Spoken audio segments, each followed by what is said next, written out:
This world is a place where the blood of the meek is spilt, and the ones who drink it are the strong. In a dark forest, a single stag-like creature is feeding, and two men are on the hunt, an older one instructing the younger one to shoot like he was taught previously. His hand quivers as he pulls back the arrow, but suddenly, a loud thud permeates through the forest, causing the stag to flee. The man begins to cry out, as Johan has just broken his very precious bow. Johan scratches his head and notes that this thing snapped way too easily. Was it not because it was too old? The old man cries as he bought that brand new exactly 1 week ago. He knew it from the moment he said he wanted to learn hunting for no reason. He is a noble, so why does he insist on becoming such a lowly profession? He could have learned swordsmanship instead. Johan tells him that swordsmanship doesn't make money until one gets hired. But whatever, they should move somewhere else. Deep in his thoughts, Johan thinks that he needs money to survive in such a rotten and depressive world. His full name is Johan Eitz, birth name Kim Johan. After dying in a tragic accident, he reincarnated in this world. Being reborn as a noble wasn't such a bad thing. However, right now, he's dead last when it comes to the family hierarchy. He will probably not inherit the name nor the wealth. If he's lucky, he won't get stripped naked and thrown out during his siblings' power struggles. Suddenly, the old man tells him to stop, as he just saw a pack of wolves, which he makes flee with one placed arrow. Unfortunately, the world he reincarnated into is a very realistic medieval era. He sees the corpse the wolves were nibbling on, thinking that this is a cruel death, to not be allowed death's rest. He wonders if it's someone from their village, and the old man cannot say, although one thing is certain, the weak are nothing but prey to the strong. Johan suspected this. To avoid becoming prey in this age, he desperately needs money. When he first arrived in this world, he hoped he would awaken with some type of amazing cheat ability. But eventually, he understood that it doesn't exist here. So he changed his goal, and that goal is money. If he has money, he can leave this territory and do whatever. He could become a merchant, or even a free farmer. Money is all that he wants. It's everything, no matter what. He will scrape off every coin. The old man finds something interesting. The medicinal herb they talked about earlier, the little devil grass, is a rare herb, excellent for stopping bleeding and boosting alertness. Before he can finish his explanation, Johan yanks it out of the tree, noting that it must be expensive, and puts it in his bag. The old man notices a pouch next to him and asks if he dropped it, but Johan says it is not his. Someone else must have dropped it. The old man thinks that's not possible. Nobody comes this deep in the forest except them. That's when he realizes, and a scream breaks out, someone pleading for anyone to help. They both rush to the scream and find a little girl climbing up in a tree, and below, a whole pack of hungry wolves. The old man recognizes that kid as Robert's daughter, Dell. Why is she so deep in the forest? The hungry wolves turn to them, and the old man thinks that there are way too many. They cannot handle this alone, so they should fall back and call someone else. Instead, Johan just sprints forward, the old man telling him that it's far too dangerous. Those are not ordinary wolves. They are accustomed to the taste of human flesh. Johan tells him it's fine. He will draw their attention while he rescues Dell. The old man can't believe this. Is he offering himself as bait just to save a mere commoner? It does seem that way. But he's actually doing this because he hit a jackpot. There are at least 10 wolves here. If he sells their pelts, he will make a fortune. He rushes in, screaming out heroically. But his swordsmanship is anything but heroic. The wolves charge in, one of them catching his blade, and clenching so hard that it shatters. The other one goes for his nape and manages to bite him roughly, the old man screaming out for him. At the same time, within the Eitz territory, the Baltroden village, the Eitz family's territorial inspection procession is passing through. The villagers are poor and dirty, malnourished, showing the inability of those who were supposed to rule them. The concubine, Madame Eitz, covers her nose. The first son, Philip Eitz, looks at the people, clearly saddened by their state. Finally, the lord of this territory, Gazen Eitz, is drunk as always, and notes that it stinks. This countryside really is cursed. Philip approaches his father and notes that Johan is nowhere to be seen. He can't believe he dares to be absent during the inspection. Shall he send soldiers to find him? Gessen tells him to forget it. Why waste time searching for a dimwit? If he dies somewhere like his wretched mother, what concern is he? Suddenly, he spots a pile of straw stacked at the village entrance and asks why it's there. The villagers apologize. Behind it are traces of Johan's training. They covered them, as they looked unsightly. Since he is curious, Gazen takes a peek, but his eyes widen at what he sees. An entire field of trees punched into bits and pieces. The wolf that bit down on Johan is confused. He didn't actually bite his nape, but his hand and his fangs cannot get through. Johan expected this. Fighting with a sword really is not his style. He sends the wolf flying and notes that he will fight in his own way. This is survival of the fittest. To avoid becoming prey in this harsh era, he needs money. And to earn that money, what he needs most is strength. Strength overwhelming enough to transcend the limits of a human. The old man is shocked by what he is seeing. Johan is sending the wolves flying and even ripping them apart with only his hands. He has never seen such strength, not even in the mightiest knights. When he first got here, he had no choice but to accept it. Life in this world was not easy. His brothers that were of a higher rank than him beat him constantly, showing off their status as they insulted him. Naturally, he began to understand just how merciless this world truly was. Even if he gets beaten to death like this, in the end, nobody will really care about it. The only person he could rely on was himself. And that's when he thought, what does he need to survive in a medieval world? Fortunately, he had one advantage over the people of this era. His past life as a modern student, who studied endlessly for jobs and countless exams under his belt. Because of that, his brain held knowledge that medieval people could not even imagine. He decided to use that knowledge. He used exercise science and high-intensity training, crafted a perfectly balanced diet, and also made a training regimen based on modern exercise and practiced close combat martial arts. With this, his endless training accumulated, and after several years, he was strong enough to level a tree. With each training session, his body displayed even more strength. Whether this strength was a blessing or a new trial, nobody knew as time passed. Johann finishes off the last of the wolves, and the old man picks up Dell, who calls him Uncle Joseph. He turns to Johann and notes that he was incredibly reckless. That was extremely dangerous. Even so, to think that he would step in front of flesh-hungry beasts without hesitation for the sake of a mere serf. He was moved by this action, and he expresses thanks on behalf of all the villagers. Seeing Johann celebrate his plunder like a pirate, though, he retracts his statement. Johann eventually turns to Dell and asks if she's all right, and she thanks him for saving him. But before she can say more, her heart freezes, as she's the only one who sees what is behind them. They both turn around to find a gigantic fiendish wolf standing over them. Joseph believes that a monster exists, and tells Johann that they have to go. A beast of that nature requires an army to defeat. Johann thought this world was just a normal, run-of-the-mill medieval world, but there were monsters here. He guesses this is their leader. He apologizes for killing all his underlings. Wolf pelts sell at a high price, so he hopes he understands. The beast growls at him, and Johann can sense it. This thing is seeing him as prey. However, that doesn't matter to him. He dodges out of his bite and picks up a hard rock, throwing it directly at the eye of the beast, giving it a scar right on its right eye. Johann didn't want to actually scratch its hide. The price will drop. Becoming increasingly annoyed, the beast lets out a blood-freezing howl. They all cover their ears, but even Johann suddenly loses his strength and falls into unconsciousness. After a bit, he sees something, a burning field, and two warriors fighting, with one of them being decapitated. Suddenly he wakes up from this bad dream, but he doesn't remember what happened. What happened to that beast? Has it truly left? He sees that Joseph and the girl are safe too. He can't say for certain what actually happened, but monsters could appear again, so he'd better leave with this too. He wanted those wolf pelts, but it's best if he leaves. He walks through the forest under the full moon. He gets to the village and sees that it's still bright. Maybe they are searching for Dell. Even if he didn't mean to, he did save her. So maybe he gets some points from his father? Perhaps he will name him his successor after all? Yeah, no way would happen. But at least he should get appointed to the guards. He wouldn't have to worry about food anymore then. Suddenly he sees a torch and a bunch of people in front of him, with Philip in the front. He demands to know where he has been. How dare he disappear on the day of their father's inspection? Johann completely forgot that it was today, and his father calls him an insolent brat as he descends his horse with difficulty. Johann tried to apologize,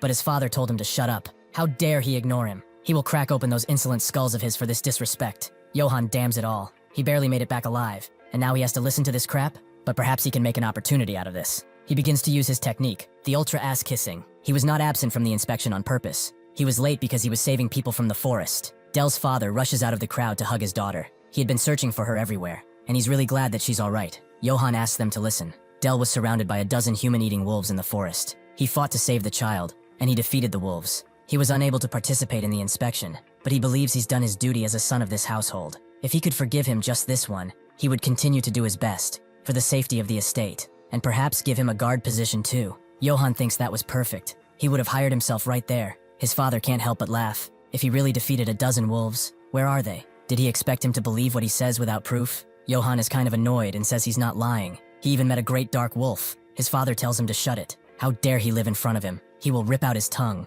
Johann asks if he wants a duel or something. He can prove his skills. Even though he doesn't like the bastard, he's still his father. He did not want to fight him for no reason, but he has no choice. His father agrees. If he's skilled as he says, he should raise his sword. They will duel with nothing but a weapon. Johann is confused, as this bastard never taught him how to wield a blade. Johann unsheathes his sword, but he forgot that he had broken it. His father sighs and tells Philip to lend his. As he does, Philip tells Johann that it is not too late to ask for forgiveness. That is the only way he can make it out of here alive. Johann believes that he did nothing wrong, and most importantly, a man doesn't just run away. He hopes his father will learn from this duel. He thinks this is for the best. If he shows the people how skilled he is, even he will acknowledge him. He charges in, his father shocked at the monstrous aura he's emanating, and he blocks. Due to the difference in quality, the blade shatters against the axe, sending tons of shrapnel towards both of them, and making Gason kneel. Due to this, he charges in, thinking that this is a straight insult. Does he know why he didn't teach him how to wield a blade? It's because he would still be a useless piece of crap. No matter how hard he tries, he will never surpass him. This estate is his, and his alone. Nobody will take it from him, not even the Emperor. Johann wonders what is going on. Has this bastard lost his mind from the alcohol? But that's not important now. He can't see well because of the blood. Philip screams out for his brother, as Gason goes directly for his forehead. Johann managed to block it with the broken sword, but even that breaks. He has officially lost. Gason tells him to know his damn place. If he ever sees his ugly mug again, he will bash his head in. With that, he leaves, the villagers going up to Johann to see if he is okay. Later, inside the chapel, Father Valberg screams out, as that was totally unfair. Johann tells them to keep quiet as someone might hear them, but he doesn't care. He's from the Vatican, so he doesn't care. A knight should have honor. How could he treat his son in such a way? Johann says that he's fine. At least he's alive. Valberg continues to scream out, as that bastard was in a full set of armor. Johann laughs, and then looks down, sighing. That's just how reality is. He never learned how to use a sword, but he didn't know he was so powerless. Valberg tells him that Gason has been in many battles. He inherited the techniques of the family, and he has experience. He never stood a chance. He heard Brits in the estate next over illed 300 serfs on his own, which Johann thinks is amazing. Technology really is important, he thought. He could easily defeat his drunkard of a father since he fought a huge black wolf. Valberg asks if that really is true. Did he truly see a black wolf? Johann, confused, says that he did. Joseph and Dell can confirm that fact. What's wrong though? What's so important about that wolf? Valberg takes out a book and explains that ever since long ago, black wolves have been seen as taboo. The priests have come to call them omens of death. According to century-old stories, black wolves come bearing only death and blood. Johann doesn't believe in stuff like that, but maybe the black wolf was a premonition of the duel that just happened. Valberg guesses so, but he shouldn't worry. The stories about black wolves are just that, stories. Perhaps God is guiding him, since he is a pure person who puts others above himself. Johann wonders, is that really who he is? Meanwhile, near the Eights estate, the Brits' barony, there is fire and brimstone. People are screaming out as they are slaughtered, but their attackers provide no mercy. The soldiers wonder why they try to run away. They are going to die anyway. Anyway, this is rather cruel, killing everyone in the estate and burning their bodies. Most soldiers don't care though. They just do their work and get paid. Somewhere in the estate, a woman kneels to Sir Karamov, reporting that the mercenaries have finished cleaning up, and they have found the seal ring of the Brits family. Karamov grips it, and notes that he had high expectations for Brits. He heard he took down 300 serfs on his own, but he barely lasted 2 attacks, and he wasn't even useful as a toy. He, Karamov, the sword of the Holy Empire, the proxy of his Imperial Majesty, and the recollector of the seals, decrees that he will punish all the corrupt nobles, as is the wish of his Imperial Majesty. All who are with the Emperor will be bathed in gold and honor. They will kill, steal, and burn them all, and their next target is the Eights estate. As he sleeps, Johann sees the same scene that he did with the Black Wolf. Someone is fighting a mighty warrior, but try as he might, he has no chance against him. His blade is much weaker, and the mighty warrior cuts through it, proceeding to take the head of the weaker now. As the head rolls on the cold ground, Johann sees who the weak warrior was. It was him all along. He wakes up in a cold sweat. In his room, it was all a dream after all,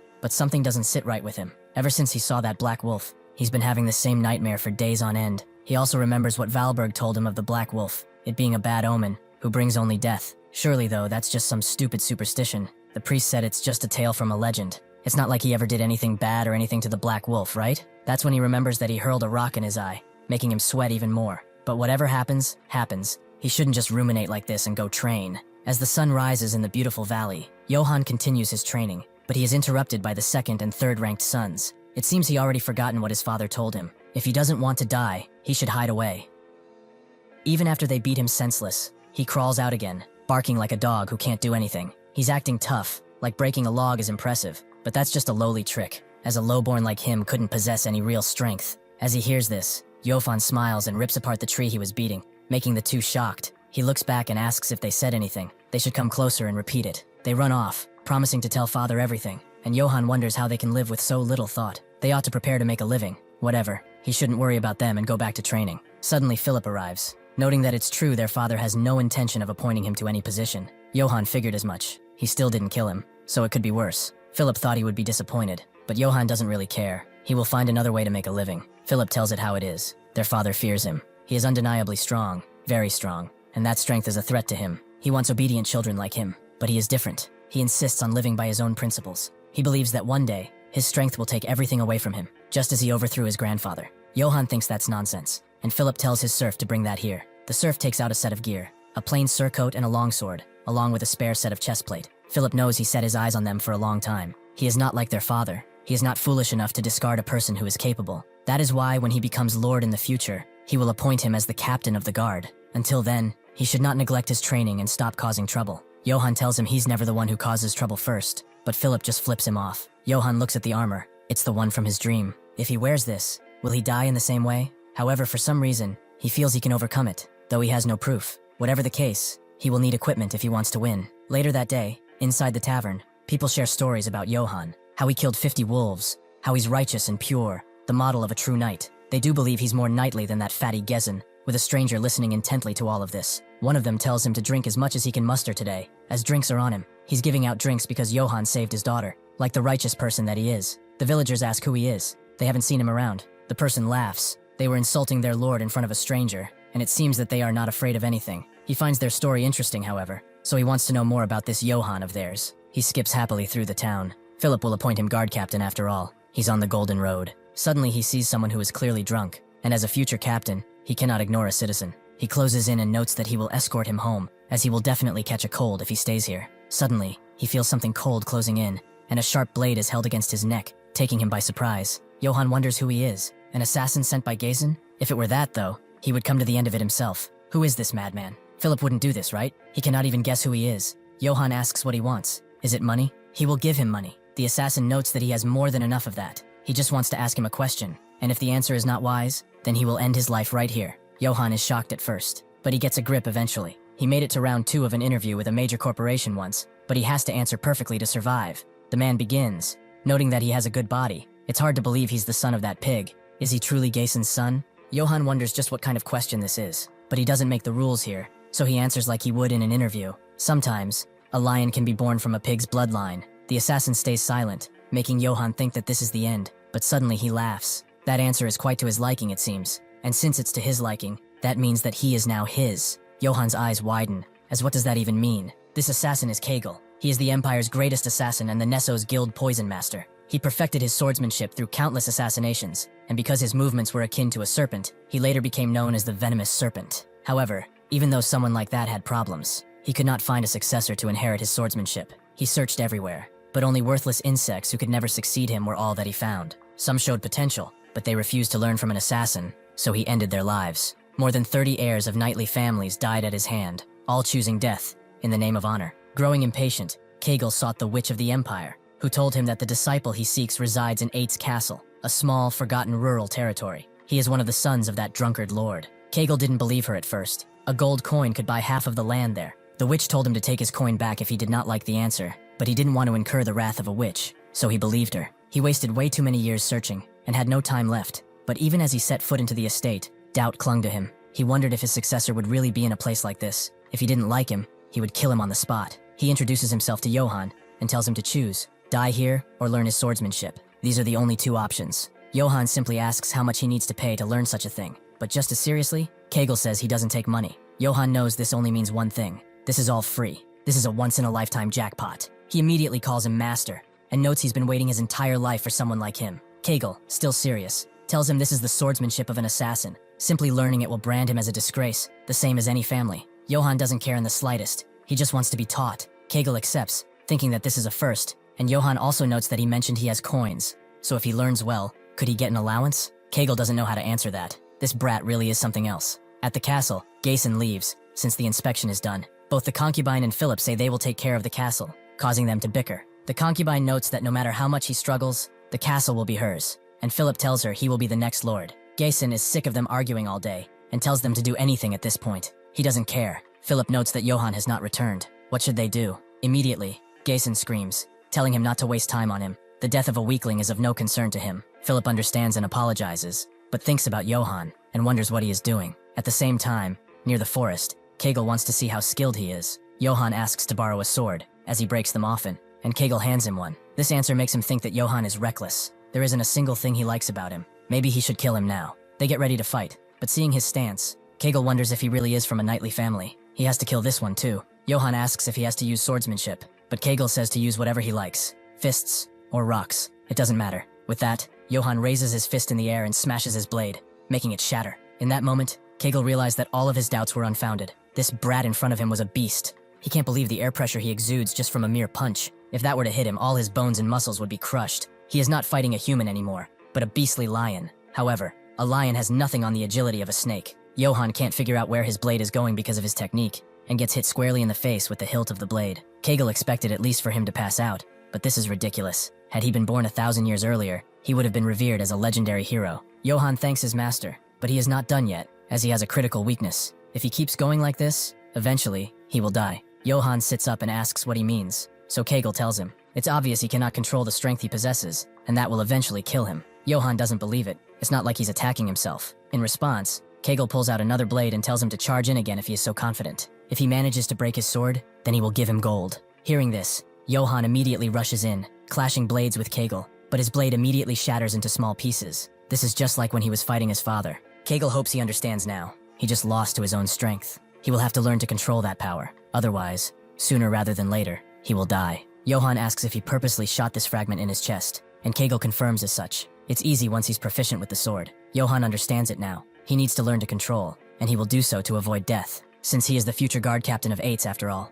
Kegel notes that if he learns how to restrain his power, even something like this is possible. Using his sheathed blade, he manages to cut right through Johann's armor. This is something even he can do once he learns to control his strength. When he can do that, he cannot even imagine just how powerful he will become. But that's enough rambling. They should get to training. He warns him down. It will be difficult, and he might lose his life. Is he still ready? Johann immediately agrees, not wanting to let go of this jackpot. Night turns to morning, and Johann has finished training. Although his face is filled with bruises, he thinks he's learning to hold back, but it is hard, at least for now. He learned not to break his sword, but when will he get to learn swordsmanship? Suddenly he sees a bunch of elves at the gate, and asks who they are, and why they are standing there. One of them tells him that this area is restricted for other people, and he should shoo before they get mad. Johann demands to know who he is to give him orders, so the elf introduces them as the affiliated mercenaries of the Imperial Majesty, the Wolves of Aquitaine. Johann wants a job like theirs too, and asks how the pay is. Some ask if he wants to be one, and others tell him that they get much more than a guard captain, up to 2 gold coins per job. They open up to him and begin chatting it up. Johann has never seen a gold coin in his life. It really is better than being a guard captain after all. Maybe he should change his career path. Suddenly Karamov approaches from behind, and immediately, Johann goes to unsheath his blade, but he is swarmed with blades at the same time. Karamov's assistant asks how he dares to unsheath his sword in front of their captain. He will be beheaded now. Karamov says it's fine and asks to know who he is.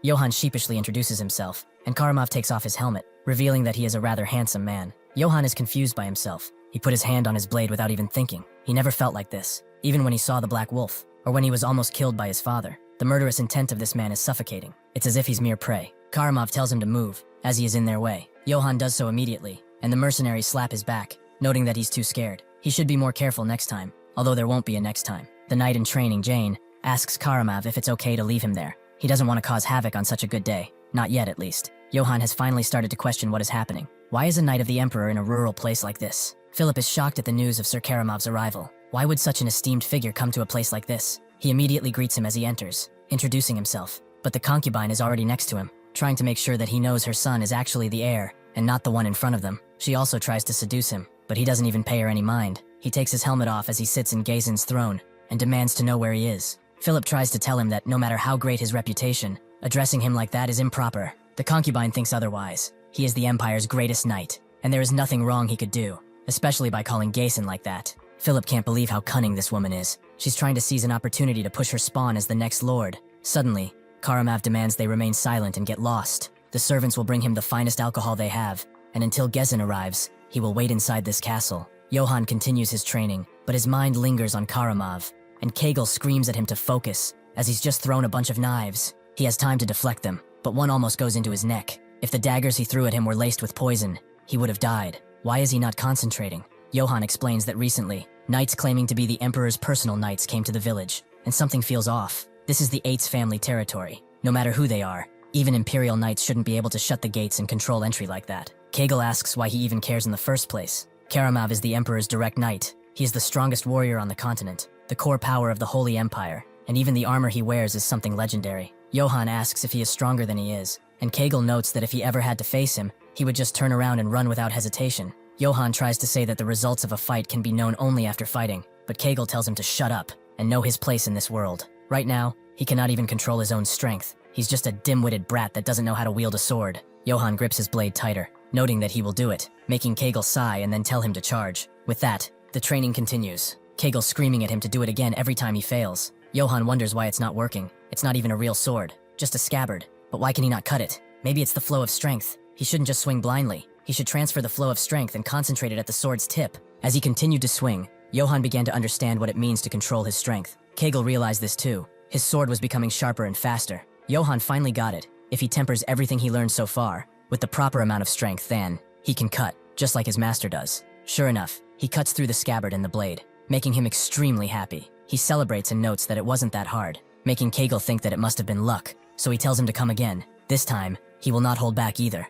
Unfortunately, it wasn't just a fluke, and he fell on his back against Johan's attack. He has never seen something like this. Just what is this brat? He clearly taught him nothing but how to control his strength, yet he can freely use the secret sword technique, Serpent Tongue. He perfectly absorbed it after just briefly encountering it. He's even using it more perfectly than he. The experience of this old assassin told him this. Unless a miracle happens, Johan is already someone he cannot defeat. The strongest assassination guild of the Empire was put to shame by this absurd brat. He explains to Johan that his teachings end here. He will be leaving at sunrise. Johan notes that he only just got the hang of using a sword. He's just ending it like this. Kegel tells him he already has everything he needs. As much as he hates to admit, he's become stronger than even him. He's satisfied as long as his swordsmanship does not vanish and continues. Now he should go and live his life how he sees fit. He's worked hard until now, so congratulations are in order. As they sit at a campfire, Johan asks if he's really leaving, which Kegel confirms. He was never one to stay too long in a place. Johan asks if it's because he's an assassin, but it's more of a personal trait than anything. Johan also asks if he knows anything about ominous signs,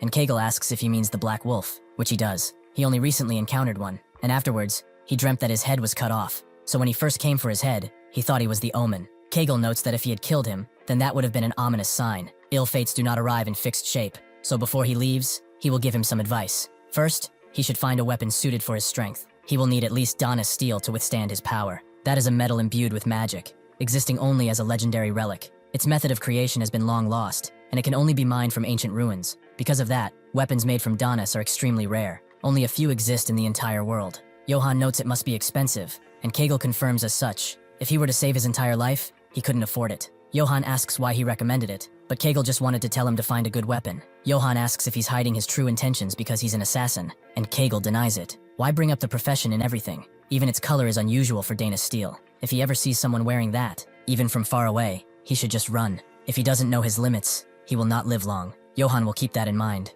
But is he leaving now? Before doing so, Kegel leaves Johan with one last piece of advice, which he should etch in his very soul. He should not fight opponents he cannot beat. If it's dangerous, he will run. If he must fight, he will use any means to kill the enemy without fail. If he follows this, he is unlikely to die, and he shouldn't, as now, his legacy rests upon his shoulders. Johan does think on those words and memorizes them perfectly. He will follow them for as long as he lives. At the same moment, in the Eit's castle, the concubine asks how the wine tastes. Karamov notes it tastes like piss, and throws it into a nearby wall. The concubine notes it was quite an expensive drink. It's a shame. The only alcohol better than this is in Gazen's bedroom, so how about they both go there? As she tries to seduce him, Karamov tells her to get lost, causing her to say that they don't have much time, as Gazen will arrive tonight. Karamov is very glad to hear that. He was sick of this. Now, he gets to enjoy himself. He begins to strangle the soul out of her. All the while, Philip is behind the door, watching as this unfolds. After Johan leaves the forest, he sees the entire village on fire, the bellows of a massacre ringing in his ears. Gazen sees the smoke coming from the estate too. One of his men advises him to retreat at once, but he refuses, and runs right up to his keep. The mercenaries berate him, calling him a pig for taking so long. He's lucky Karamov was patient. After opening the doors, he sees the massacre that took place. The villagers he was supposed to rule now dead. Karama arrives, and notes that he's rather late. He missed the main party. Gazen demands to know what he is doing right now as he picks up his axe. What does he think he is doing here? Karamov tells him that he is found guilty of the attempted assassination of the emperor and high treason. By his decree, House Eights will be eradicated. Gazen tells it how it is. This is a fucking purge. He's puning false charges on him to have a reason to kill him. He will not let him do as he pleases. Karamov slowly unsheathes his blade and tells his men to blow the horn, to retrieve the seal of the Eights family, and purge everyone in this territory. They will erase this land from the map, all in the name of the emperor. At the now burned down church, one of the mercenaries calls Valberg a stupid bastard. Is it truly that hard to tell him where the bastard's son is hiding? Well, since he's a priest, he will send him to the god he adores so much. Before he can swing, Johan comes from behind and annihilates him in a second. As he unties Valberg, he asks what happened, and Valberg doesn't know either. The Imperial troops are killing villagers on sight. It's possible that even Gazen has already been killed. That is not all, however. They are burning the entire village to wipe out any semblance of people. Johan thinks he has to hurry back to the castle, but suddenly he hears a crying voice, and he knows whose it is. It's Dell. He's glad to see her safe, but that's when he sees what she was crying about. Johan's eyes begin to widen as he takes in what happened. All the villagers he knew, the ones who were kind and smiling, even though their lives never amounted to much. Hatred begins to form in his heart, and he tells Dell to go to Valberg, as he will protect her. As he leaves, Valberg tells him that he must not go toward the castle. He has to flee. He might be the last of his family. Johan pays him no mind, and soon finds the head of his father on a spike. Under that a plaque. Duke Gazen Eitz has been executed for treason against the emperor. Anyone who retrieves his corpse without permission will be punished. The mercenaries eventually find him. They thought he ran off, but maybe he came back to die. In response, Johan cuts the flag his father was beheaded on, and crushes it under his boot. Seeing this, the mercenaries get mad, and charge at him. but they cannot hope to match his hatred. He cuts them all, one by one, showing no remorse for his actions. He wonders why he is doing this. Why is he going back? Valberg was right. He should have run away. If he goes back, he will die for no reason. Suddenly, he finds Philip, who is glad to see him alive. He tells him to go and run away. Why did he come here in the first place? To watch them die. He wanted to give him this headpiece, for when he was to the guard captain. As he retrieves the headpiece, Johann remembers Kegel's words, to run away if the opponent is too dangerous. This time, it's an emperor's knight. Even the master told him to run. But he also told him that if he has to fight, he also has to kill. It seems that time is now. He will not let their crimes go unpunished. He opens the doors to the castle, and before the mercenaries can even discern how he got here, he punches them all away, demanding that Karamov come out this instant. He is no longer afraid. Rage has overtaken all of his other emotions. Karamov is surprised he survived for so long. He's that bastard son, isn't he? Johann is not in the mood to chat. He should just think of him as one pissed-off individual. Karamov notes he should have run. He would have been able to live, but he probably doesn't care about that anymore. Well, if he wishes to die, then he will indulge him. With that, Johann charges in. They exchange blow after blow, but eventually Karamov cuts through Johann's sword, who immediately retreats and picks up a new one. Karamov thinks this is fun. They continue this cycle a few times. Johann's blades getting cut again and again, but Karamov can't seem to land a hit on him. He is quite an interesting person. He's far more than Brits ever would be. As Johann throws a dead mercenary at him and he cuts it, Karamov thinks this is enjoyable. He wants even more of this. Johann indulges him, and tempers his strength enough to actually cut through his armor, causing Karamov to recoil back. Did this bastard just cut through his Donna steel armor? His arms begin to shake as Johann picks up another blade. This is impossible. Humans are incapable of harming this steel. Johann charges in again. This time he is on the offensive. Karamov has never seen such strength, but it is just that, strength. He only swings widely without finesse, so he thrusts in, making Johann lose another blade. As he suspected, he cannot even block a simple thrust properly. He's swinging purely by instinct, without technique. Did Gessen never teach him swordsmanship? Still, he is dangerous, and must be finished off now. If he uses that wide slash again, he will deflect it, before cutting off his head. Instead of doing that though, Johann unleashes the serpent technique, moving with such swiftness that Karamov cannot hope to react, and he gets cut up. In this vulnerable position, Johann is also able to punch straight through his invincible armor, causing Karamov to gush out blood. He falls on one knee, barely able to hold on. He recognizes this as Kegel's technique. This bastard was hiding his true skill all along. He let his guard down, damn it. He continues coughing blood, the wound proving to be almost fatal. Johann, knowing he won, drops his helmet and asks why he did this. Karamov explains that this was for his imperial majesty. The Holy Empire is now more unstable than ever before. His majesty has unsheathed the imperial sword to correct it,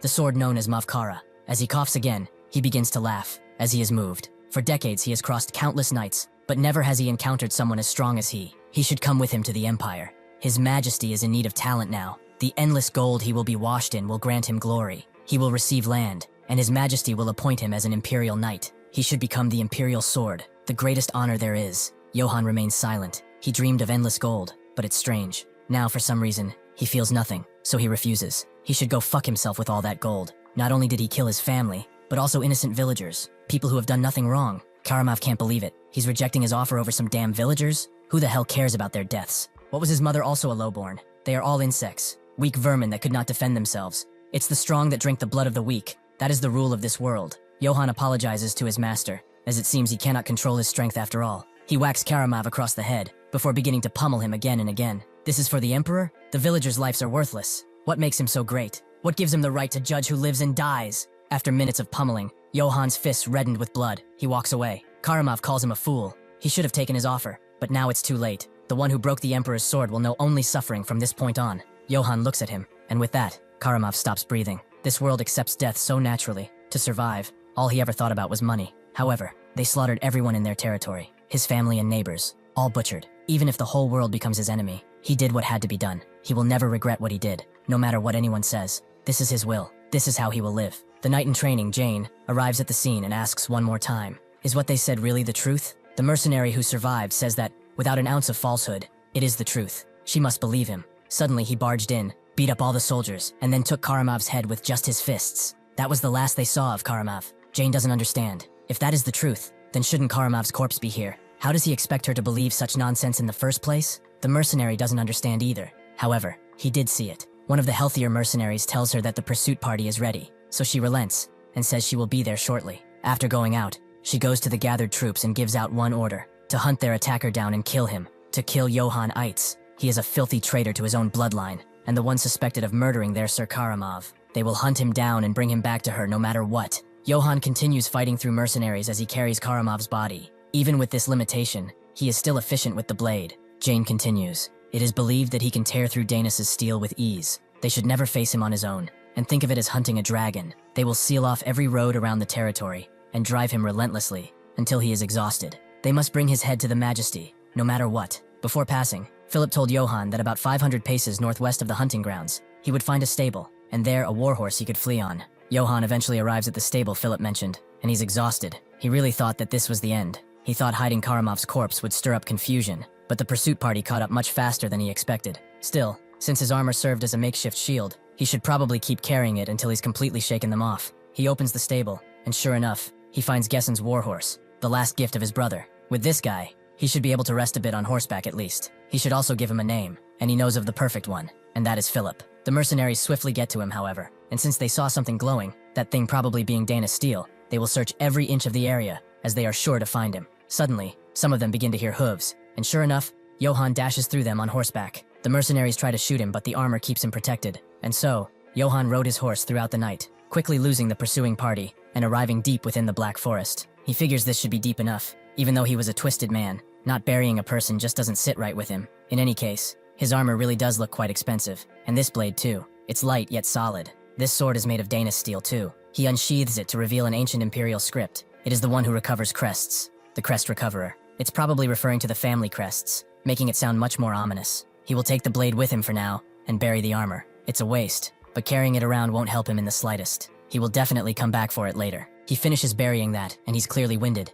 He knows that once word of Karamov's death spreads, the entire empire will be after his head. The countless knights who followed him will try to avenge him. His words cut deep, but his life was already just suffering long before this. What should he do now, though? House 8 is finished, and he didn't manage to bring a single coin with him. His arms are still trembling, so he should rest for a bit now. Suddenly, he detects a presence behind him, and he turns around as the Black Wolf has arrived. Out of all times for it to show up, did it have to be now, when he's spent? In such a condition, he knows he stands no chance. He can barely hold his blade as is. He needs to get to the horse somehow. Suddenly, the mercenaries scream out that they found his horse, meaning that he has to be nearby. Johann can't believe it. How are these bastards here? They even detected him. What can he do now? There's a monster in front of him, and an army in the back. He has no room for escape. Does this mean that this is the end? The Black Wolf surprisingly jumps past him and shreds his pursuers to pieces, making Johann confused as he watches. Perhaps it did not see him? Well, that's not important right now. This created a path for him. This is his chance. Even if he can barely move, he will have to push through. He rushes towards his horse,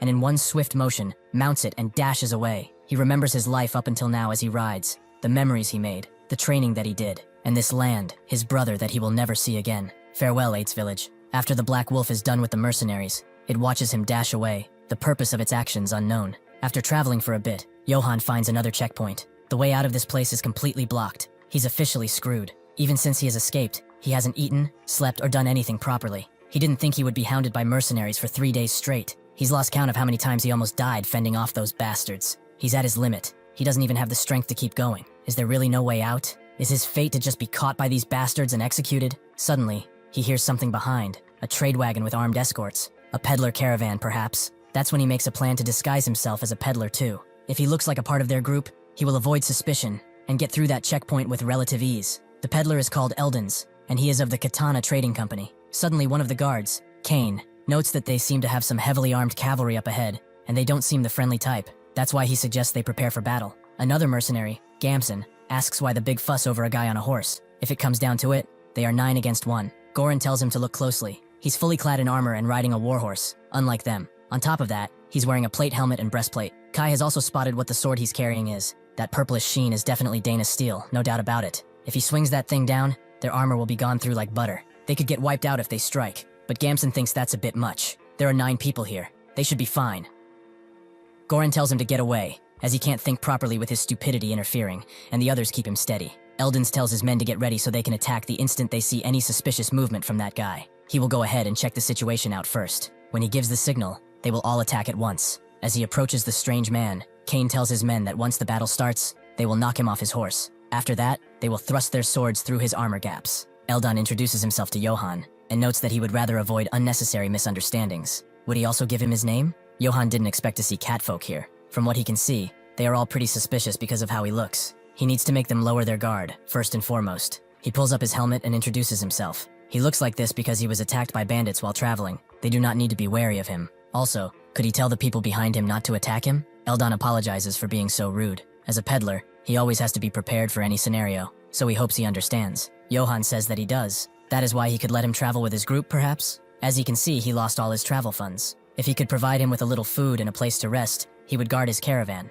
Eldon guesses he's strong enough, and doesn't seem the overly suspicious type. They should do that then. They are on their way to Marseille, by the way. Since it is a fairly long journey, he should get acquainted with the other mercenaries he hired. Johan thanks him and wonders where the place he mentioned even is. Goran asks Eldons what's going on, and Eldons tells him that this man is just a wanderer who will travel with them for a while. But they should keep an eye out, just in case, and if anything happens, they should not hesitate to strike. Johan thinks that he got travel partners. Now, he just needs to get past that checkpoint. As they arrive, the mercenaries immediately stop them. If they wish to pass through, they will cooperate properly for a brief inspection. Johan looks on, hoping that he can slip by without drawing attention. Eldon recognizes them, the wolves of Akiton. He's done business with them a few times. He introduces himself and wishes to speak with the one in charge. The mercenary who stopped him is shocked. Is this the man in charge of Katana Trading Company? The business that has its main office in Marseille? The commercial hub? The city of Marseille is a place even the emperor cannot touch without caution. He introduces himself candidly, and notes they are just following orders to search for a runaway trader. If he could please cooperate. Johan expected this,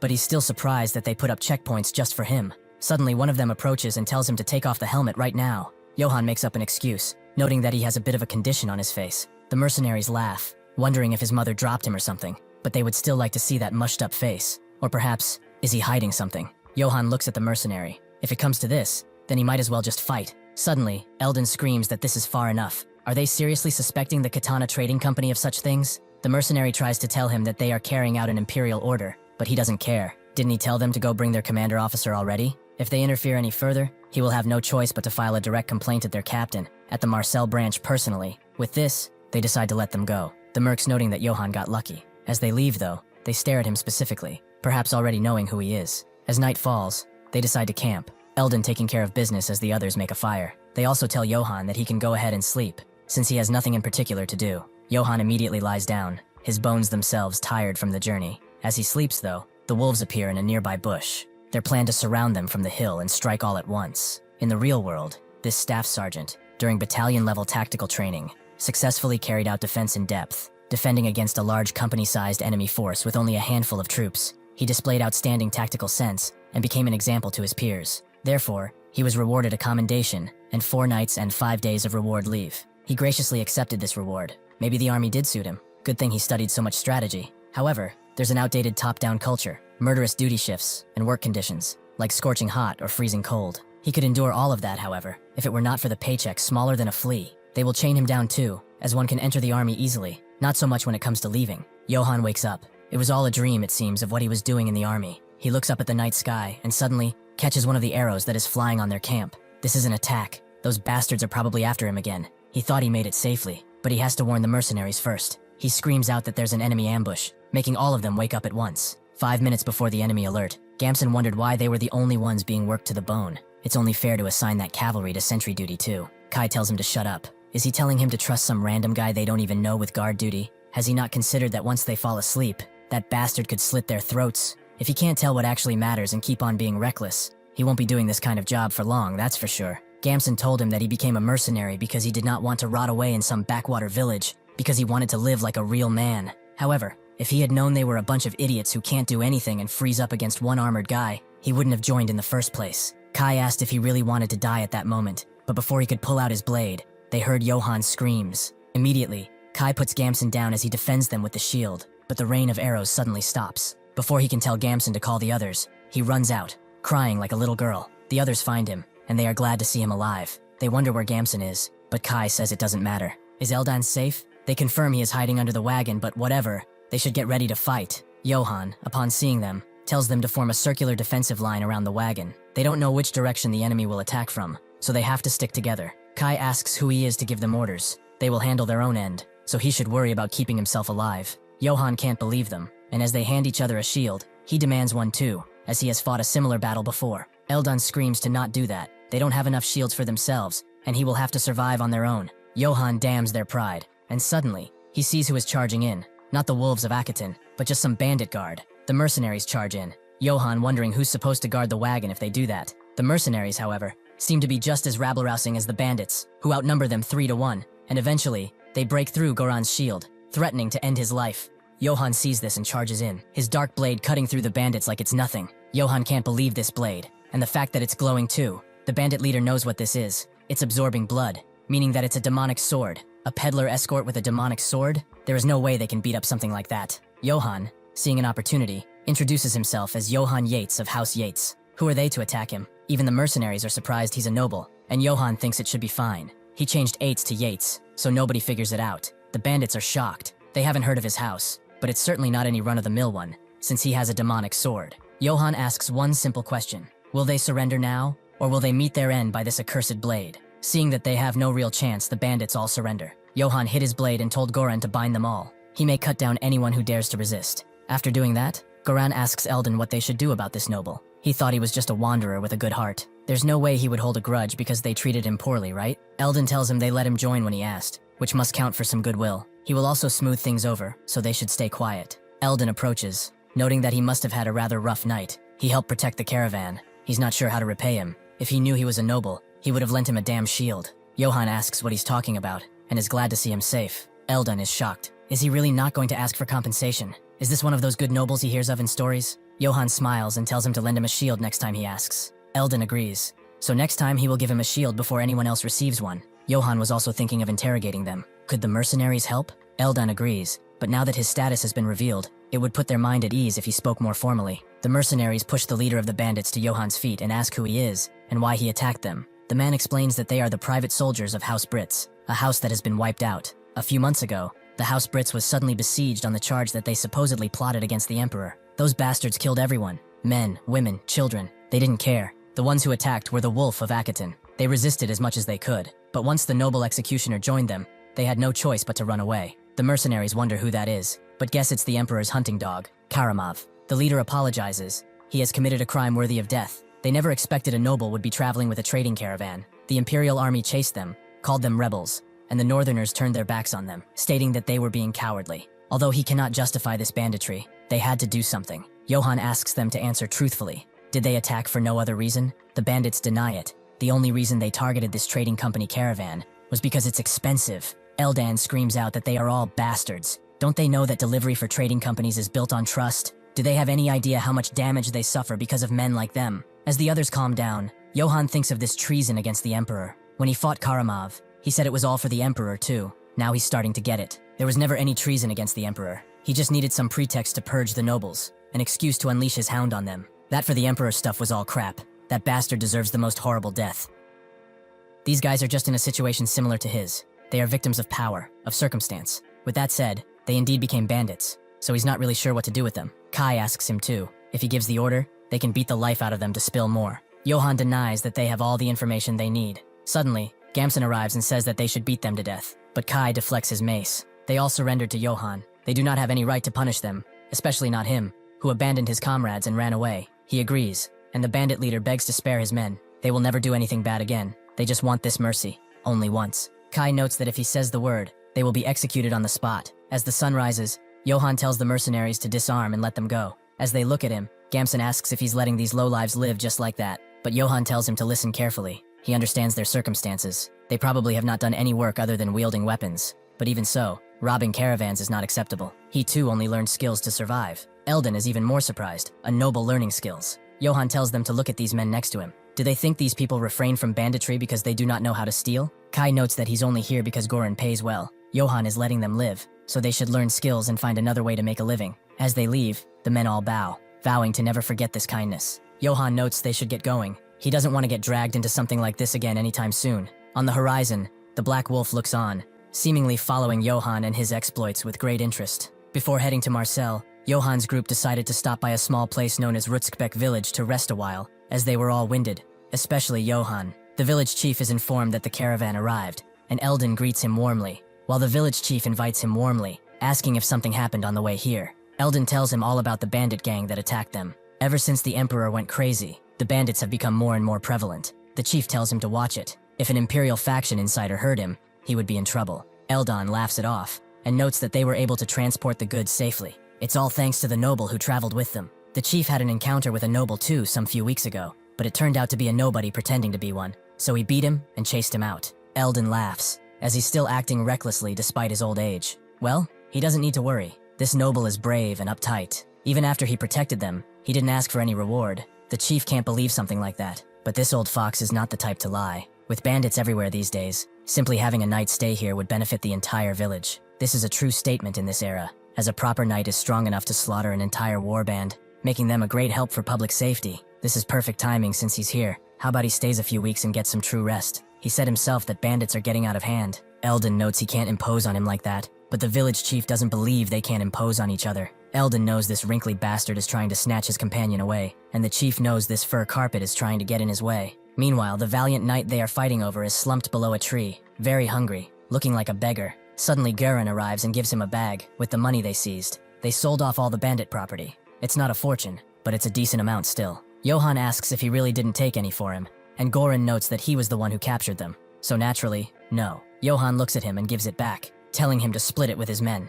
Gurren believes this is far too much. They surrendered to him. It only makes sense that the bandit money should be here. Johann already took his share, and really, it's completely fine. He thinks it's not fine in the slightest. It hurts to give up the money he got with his hard work, but compared to running at the wolves of Akaton alone, spending some money to stick to them is a lot better. He also notes that he didn't fight himself. They fought together, which means they are now comrades in arms. With that, he leaves, and Gurren is completely touched, as this is a true knight, a knight who cares for the ones below him. With that, he goes to his mercenaries and notes that Johann has shown generosity to them and distributed the proceeds from selling the spoils of war. They should form a line and come forward to receive their share. The mercenaries can't believe it at first, but then cheer for Johann, calling out his name throughout the night. Later that night, as Johann sleeps with his blade, someone crept the door open, putting out the candle in his room. It seems to be an assassin who is ready to strike. The night before this attack, when Gurren handed the coin to everyone, Johann heard everyone scream his name. This was good. They are satisfied with that small amount of money. He kept all the expensive silver coins and still earned their goodwill, so he came out in the end. Suddenly a villager popped up in his face, calling him by his name. He is the noble who came with Eldon, right? He was there to take him to his room, as the Katana Trading Company had already paid for all the expenses. Johann thought this was Eldon paying him back, in his own way, but this is perfect. With that, he let the old villager lead the way. Meanwhile, Gamson was screaming, demanding to know why he was the only one who got nothing. Gurren did not want to hear it. He hid while everyone else fought, so he would not get a cent. Gamson couldn't believe they left him out for such a petty reason, and that's when he saw Johann and his blade. That surely must cost a lot of money, right? When he got to his room, the first thing Johann did was get into a bath, which he thoroughly enjoyed. Although he never expected a soft bed and a warm bath, such simple things, to make him so happy. He did not know it would be this hard to live as a wanderer without a roof. Back then, he didn't realize what a luxury it was to even be able to sleep on that old bed of his. Even though he was born a noble, he thought life was hard. Then that mad bastard of an emperor raised his family down, and it seems he was not the only victim of his madness. Still, he did survive, so he's better off than most. Now, he wondered if accepting Karamov's offer was the wise thing to do. At this rate, the Imperial Army will definitely catch him and have him executed. He needs to think of another way out of here. He remembered that the wolves couldn't do a thing to Eldon. A proud mercenary band wouldn't be scared of one mere merchant. They must be wary of his trading company. He also remembered learning about the trading companies at the village market when he was young. The trading companies in the same network share information and funds across borders. And if they are a powerful company, they can move nobles, politicians, or even an army. If he wishes to survive while being hunted by the Empire, he needs to get close to a trading company no matter what. Well, he should think about this complicated stuff later. For now, he will fill his stomach and sleep. After doing that, that's when the thief came into his room. He reached for his blade and grabbed it. But Johann wakes up. They really never get tired of this, huh? He should answer him, though. Is he one of Karamov's lackeys? The thief screams out, demanding to be let go. But Johann soon has him through the door and drags him back in for some important questions. He realized far too late that the man he had decided to steal from was not human. 5 minutes before this, as the innkeeper was having a big old snooze, Goran and a young man from the village, Pra, were climbing up the stairs. Goran asked if it's okay to leave this to that guy, and Pra confirms as such. He knows how strong and quick he is. He brought a dagger and a mask, too. There's no way that Vulin will get caught. Pell should also be stealing the horse right about now, if he won't take any time to admire it. However, is that noble sword really worth it? Gamson told him, if he's ever seen a sword slice a person clean in half, he saw that thing do just that. A sword with that kind of power cannot be cheap, and that knight is nothing without it. That's when they turned the corner, and saw Velen being dragged into the room while screaming. Pra asks Gamson what is going on, and Gamson immediately bolts and tells him to do the same if he wants to live. They are screwed. He can tell just by his gut feeling that something is incredibly wrong. The innkeeper wakes up too due to the commotion, recognizing Pra, and demanding to know what the hell they are doing. Pell is waiting for them outside, who is glad to see them, but Gamson tells him to shut up and get ready. Pell asks where Vulin is, and Gamson tells him he's either dead or about to be. but he told them to run already. As Gamson gets on the horse, Pell asks what about Vulin, but Gamson tells him that the noble bastard might chase them here, so he should hurry and go. Pell refuses to leave without Vulin, and that's when Johann bursts through the inn, staring them down from above like a vengeful demon. Somewhere in the southern outskirts of the Holy Empire, a few guards put up a signpost with a warning notice. These people have stolen a noble's property. By his edict, they and their families are hereby punished and hanged. This is the edict of the Emperor of the Holy Empire, Carderian Bizelferk. One of the guards wonders what they stole to end up getting hanged. Did they run off with a family crest or something? The other guard tells him that one person stole a chicken and 3 eggs from Baron Dvorzak's territory. The other guard couldn't believe it. They all ended up like this, suffering such a cruel fate, just because of some chicken. While Eldon is enjoying his meal, one of the servers notes there's a problem. Gamson from the mercenary band got caught trying to steal Johann's belongings.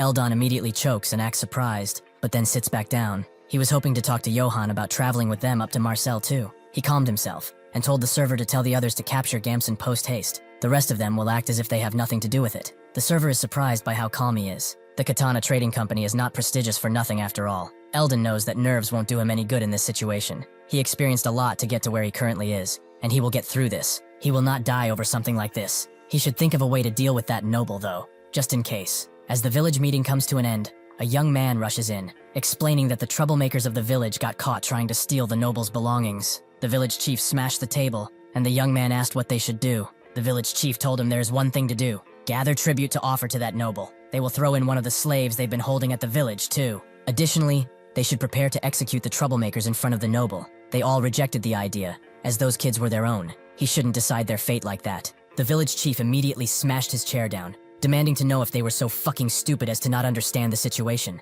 Have they forgotten the edict of the emperor? They have to make the first move before the noble does. That is the only way to survive. Those who covet a noble's property may have their tongues cut out, along with all their immediate family members, or be sentenced to hanging without trial. Some places had entire families wiped out because of his edict, simply because they demanded 1 chicken and 3 eggs in place of unpaid wages. All nobles are like this. Now what do they think that the nobles their brats messed with is going to do? They have offended a noble, so he will punish them. He might even cut off the hands of everyone in the village while babbling about honor. One of them says this is Count Jarpen's territory. No matter how great his house is, they could ask for help. The village chief told him to wake up to reality. Nobles only care about their little honor games, and not for villagers like them. The others couldn't say a thing against this, and the village chief told them he didn't want to do this either. But what choice do they have? The village will live if those kids die. He's truly sorry to sacrifice their kin, but this is for the village. Johann has already gathered the perpetrators in the middle of the village, and he seems rather stoic. But this is because he thinks this has gotten way too big. He thought they were assassins, but they were just some stupid kids trying to steal something they didn't even know about.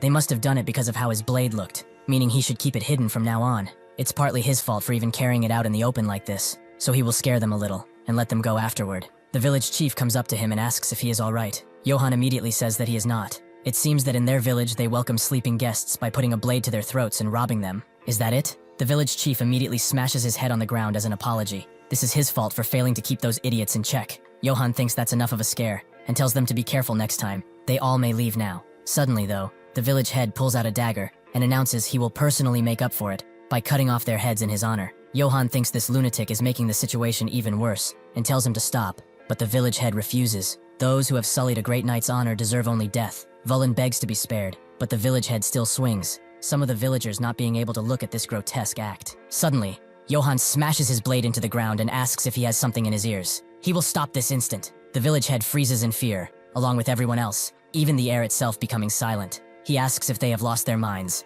Are they going to kill people over such a trivial reason? If they wanted them to pay for their crimes, they should pay with money. The villagers are still silent, Johann thinking that this was perhaps a little bit too obvious. He rephrases, "How can honor be more precious than the life of a human? They will untie them at once and scram." The villagers fell on their knees to think he would make such a decision. The fathers and mothers of those kids rush to their children, and the village head cannot believe such a noble exists. Eldon was telling the truth. He apologizes to him for thinking he would skin him into a pelt someday. The perpetrators thank him too, as they will never forget his kindness. They fail to realize how honorable he is, and fell victim to the ruse of this moron. Gamson spits on the ground, and upon seeing Kane approach, tells him to hurry up and untie him already. He damns this unlucky mercenary band. He should just get out of here while he can. Unfortunately, that day will never come, as Kane pulls him by the hair and tells him to relax his body, as that will make it easier to cut. Before Gamson can ask what he's doing, Khan slits his throat open, right in front of Johann. As Gamson slumps to the ground, Johann stares Khan down and demands to know what the hell he is doing. Khan explains that under the Holy Emperor's edict,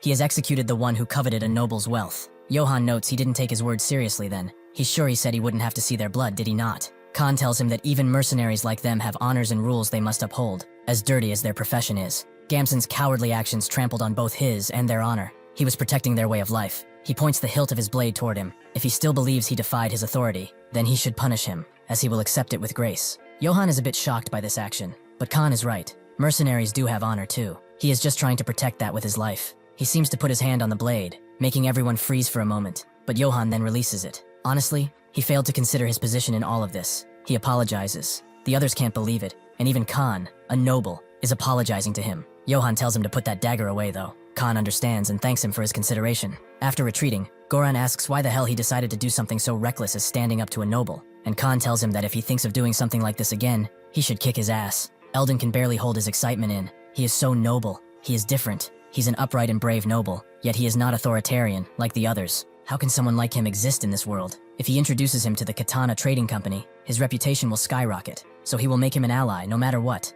After leaving the village, Johan looks at his reward. He looks at it because it seems expensive, but it's broken. Besides that, he also received a slave, whom he has to take care of now. The village head gratefully handed over what the villagers could scrounge up, and Johan immediately picked the watch, as it looked the most expensive. The village head also told him about the slave. He may not look like it, but he's good with geography, and he will come in handy. That was Johan's first time seeing a slave so poorly kept. Leaving him like this will put his life at risk. Johan thanked them, and told the village head to have him washed, and get him something to eat before they leave. The village head told Godin to rejoice, as he is now in the service of an honorable knight. Even though he took him in, Johan still feels uncomfortable using a slave. After they make camp, one of the mercenaries notes that they never thought they would eat meat and soup while traveling. This is all thanks to Johan sharing the spoils. Godin comes around Johan too, bringing him his meal. Johan thanks him, and notes that from now on, he should address him by his name, and not by master. Godin sheepishly does so, making Johan wonder why he's so shy. Anyway, how did he end up becoming a slave when he's skilled in geography? Godin tells him it's not a pleasant story, but Johan notes he has his fair share of unpleasant stories to tell.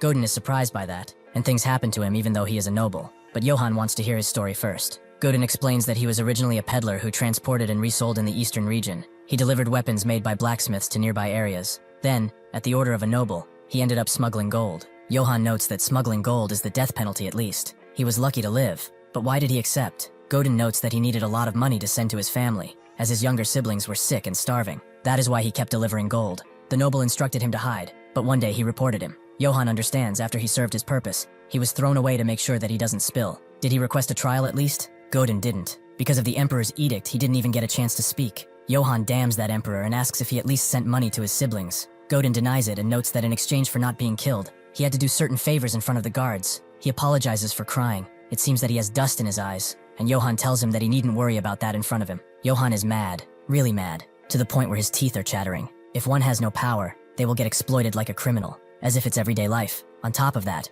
nobody can stand up to the noble's atrocities either. Not the House Brit's private soldiers, who survived by robbing, and not the people of Rutzbeck, who were driven so far that they resorted to sacrificing their own. Not even Godin, who became a slave. He thinks he's incredibly pitiful, but he also does not have the right or time to worry about others. He is being chased by the Emperor's army now, and his life could end at any point. He calls Godin, and notes that they are now comrades, so he shouldn't die. They will survive and live together. Suddenly, one of the mercenaries notes that a monster has appeared nearby, and so he gets up to check it out. Godin was touched by his words, as he never heard those words before. Khan and Goran are already at where the monster is. It's too dark to see clearly, but there is definitely a monster there. Johan stands up and tells them to put their weapons away, as they are in no danger. Johan notes that he will go take a look, making Khan wonder if he will be alright. No matter how brave a knight he is, fighting monsters requires special skills. Even if they lure it into a really prepared trap and fight, they might still not win against such a thing. Goran notes that, unfortunately, their mission is to protect Eldon first and foremost. They cannot take on any risk like this. Johan has felt this aura before, a familiar pressure that makes a person's heart freeze, and those red eyes that permeate through the darkness. It's the Black Wolf of Ill Omen. It is most definitely him. Last time he saw him, he attacked the wolves of Akaton, and not him. Even though it could charge at him and kill him without making as much of a sound, he knows it won't attack. Johan tells the beast to come out, and it does so. Did he really follow him? Well, he should thank him for the last time. He survived because of that. Goran wonders if Johan knows how to handle beasts, and Khan is not really sure. He has never seen something like this in his entire life of adventuring. The wolf smells Johan a bit before chomping down on his head, but not with any force, just playfully. Johan tells them not to be so startled. Before he can tell them who he is, Eldon says it's the Guide of Dawn, isn't it? Johan asks what that means, and Eldon explains that in the Eastern Empire, there is an old song that goes something along these lines. In the age of great war, On a moonlit night, a warrior gave the wolf a name, the Guide of Dawn. The wolf who received a name bowed its head to the warrior, the Guide of Dawn. Its blue eyes shone in the darkness. When everyone saw the wolf running in front of the battlefield, they all shouted,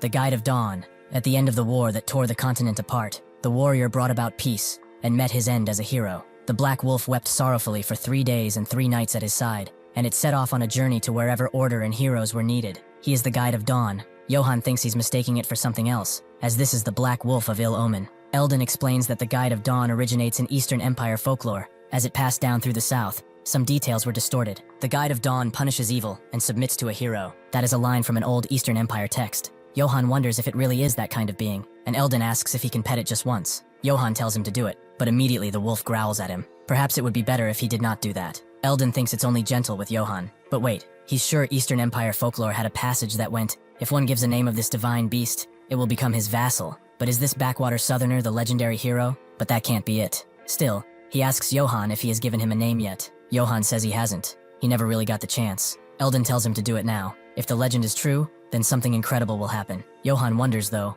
what name should he give him? Eldon suggests Katana, but Johan doesn't know about that one. But hold on, the last time he saw it was when he buried Karamov, right? In that case, he will be named Karamov. Eldon is shocked by that name, and suddenly the beast begins to change from its dangerous-looking red hue to a divine and honorable blue. Johan is left speechless, as now, he has turned into the Guide of Dawn, Karamov. He goes toward his new master, and Johan notes he will count on him. It seems that Eldon was right. This thing really is astonishing. However, Eldon is now on his knees. Everything is exactly as it's described in the folklore. It's his first time seeing a scene from myth like this. He's respected him from the first moment he saw him. He protected them from the bandits, showed mercy to his enemies, and forgave them with honor. He pays his respect to the one chosen by the Eastern Divine Beast, the hero of troubled times. Everyone gasps at this revelation. Is Johan really the hero of troubled times? He sighs and apologizes, but he is not the kind of hero he thinks he is. He's just a wanderer from an insignificant house, worried about how to make a living. On top of that, he's being hunted after beating Karamov to death. He apologizes for disappointing him. Eldon says it's no problem, but in any case, may he have permission to introduce him to the Marcel Trading Company so he can at least repay him. Johan notes he said something about Marcel when they first met too, but what kind of place is it, as he has never heard of it in his life? Eldon explains that Marcel is famous as a free trade city. In this region, all cities must first pass through it. More than anything though, it's one of the few cities the Emperor dares not reach. Johan can't ignore his kindness then, and will go with him. He is doing it because naturally the Emperor can't reach it. Plus, trade seems to be active around there. If everything goes well, maybe he can start over as a merchant. Eldon escorts him back to camp while singing that folklore, making Johan hope no weird rumors spread around the trading company about him being a hero or whatever. But that title, the hero of troubled times, it does have a nice ring to it. But whether it's in his past life or not, he's still nothing but a wanderer, struggling to keep his life intact. He remembers Karamov's words again, but it's not like life before he died was real easy either. This time it's just different. This time he will move forward, step by step, with his own 2 legs. He will go to the city of wealthy merchants, Marcel. Johan is impressed by the city,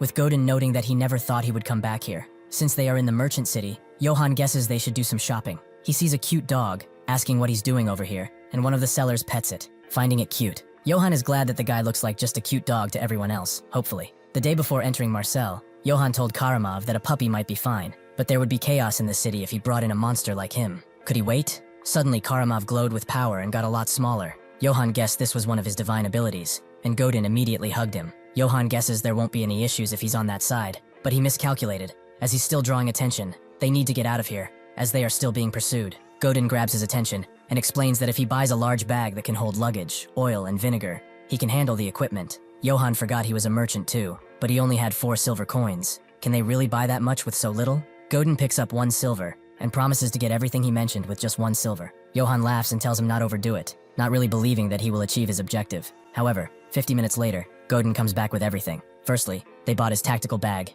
and Godin's large backpack. This will make storage easier. Godin then used his incredible gift to sell the shattered helm for a high price. He even got a mace thrown in. Now that he does not have to keep showing that cursed blade, he's safer. On top of that, after buying vinegar and oil, they even had change left. Somehow they ended up with more money than before. If he can sell a broken helm for that much, how much would Karama's equipment be worth? If he goes back for it later, he will definitely sell it. Johan tells Godin that he looks quite happy doing familiar work. He guesses that he liked his old job. Godin admits he missed this life. He became a slave, not knowing if he would survive the next day, and living in constant fear and despair. But now that he has met him, he feels like he's returned to his life from back when he was a merchant. So that's why he's so thankful. Even if he had not been a slave, he would have liked to adventure with him. Johan is glad. He will be counting on him from now on too. Well, they should get to exploring Marcel too. Johann, who has only known hardship, is finally experiencing a happiness that far surpasses the life of a wanderer after arriving in Marcel. He's eating some ribs, which do not even compare to the old jerky he ate, which had the texture of a leather shoe. This meat melts in his mouth, and back then, he couldn't even take a bath, and his whole body itched.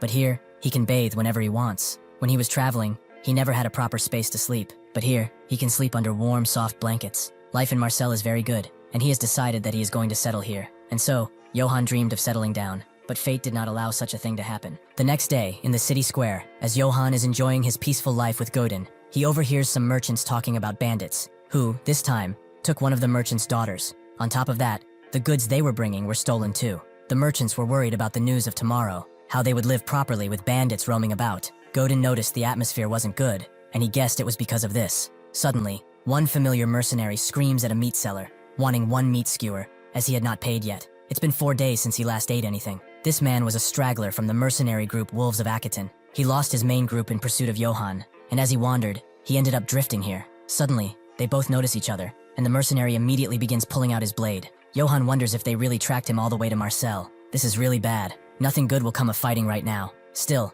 the mercenary charges in, but someone else cuts his head off instantly. The man thought he was a bandit, but it's just a robber. With the current security being so terrible, all kinds of freaks are crawling out. Brazil asks Johann if he is hurt anywhere, and Godin says that they are not. The man tells them to watch themselves out here and rushes out. A few minutes pass, and the same man screams out at the citizens of Marcel. They should not worry. He is the captain of the Oak Tree Mercenaries, Brazil. He assures them that the 500-strong Oak Tree Mercenaries will wipe out the bandits and make this city safe again. Godin is impressed that he's seeing them in person, and Johann asks if they are that famous. He confirms that the Oak Tree Mercenaries are one of the top mercenary groups in the Empire. They are probably here for the bandits. They must have been hired to wipe them all out. Johann thinks that if that man had not helped him, he might have been exposed. If that happened, there is no way he could have stayed here any longer. With the Empire hunting him, as Karamov said, he should get a grip, as he is still fighting. The only way he can survive is by building a good relationship with the Katana Trading Company, as not even the Emperor dares to touch him. Fortunately, Eldon already thinks of him highly, so he got a chance to interact with them. But what if his identity is revealed before that? Would they still protect him if they learned that the Empire is after him?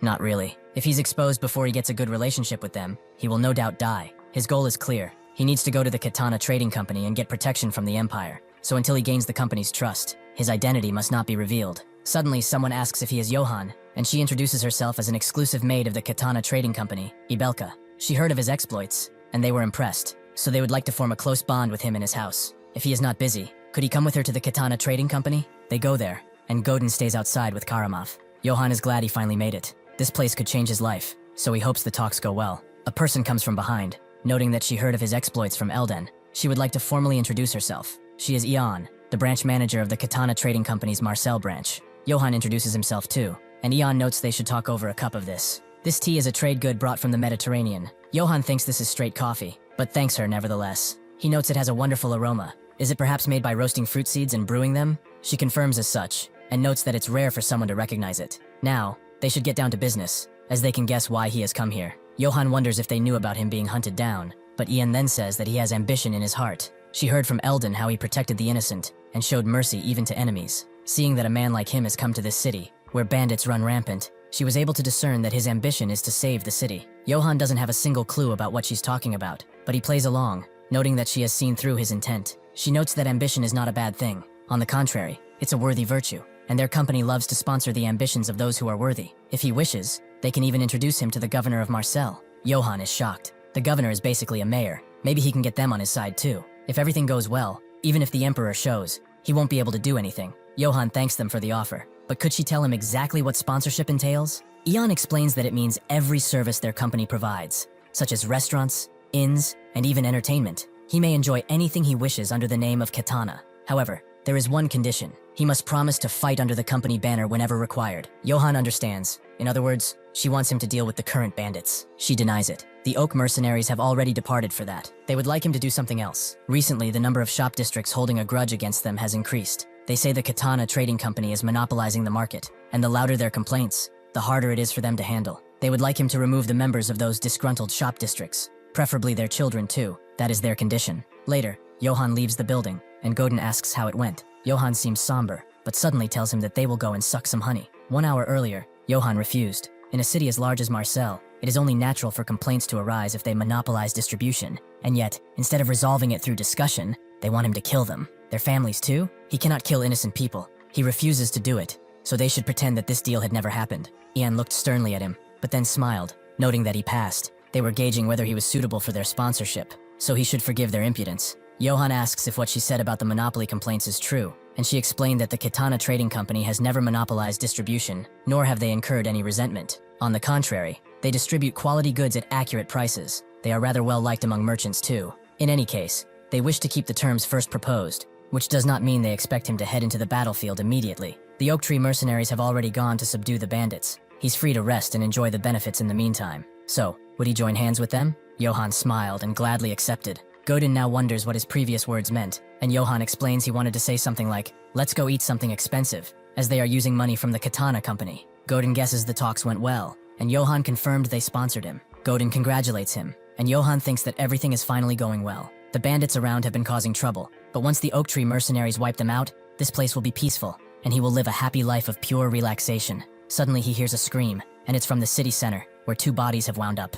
Johan wonders why the hell he's seeing bodies here, and Goran is glad to see him here. Johan asks what's going on, and he explains that the bandits around this place have grown more violent. After murdering the families of the city merchants, they threw their bodies here to threaten the city. The merchants have had enough too. This means nothing is being resolved, and they should hold the city accountable. One of them tries to argue with reason, noting that the emperor is inciting these bandits, but the other merchants don't believe him. There's no way an emperor would do such a thing. Outrage begins to spread, more people announcing their disdain, and Johan is mad that his peaceful life is over before it even began. Those bandits are running it all. What are the mercenaries even doing? Inside the Katana branch, Ian is informed about what is happening, but she already knows, though she does not know what the Oak Tree mercenaries are doing. The maid noticed that they tried contacting them, but they could not reach them. The liaison's corpse was found near the forest outside Marseille yesterday, in horrible condition. Ian thinks that the mercenaries have a military strength compared to a city. They are one of the top mercenary groups too, and they cannot be defeated by a simple bandit gang. They must immediately bring Swetelga, the mage of the Ifale River, as they must find out whether they really were taken down.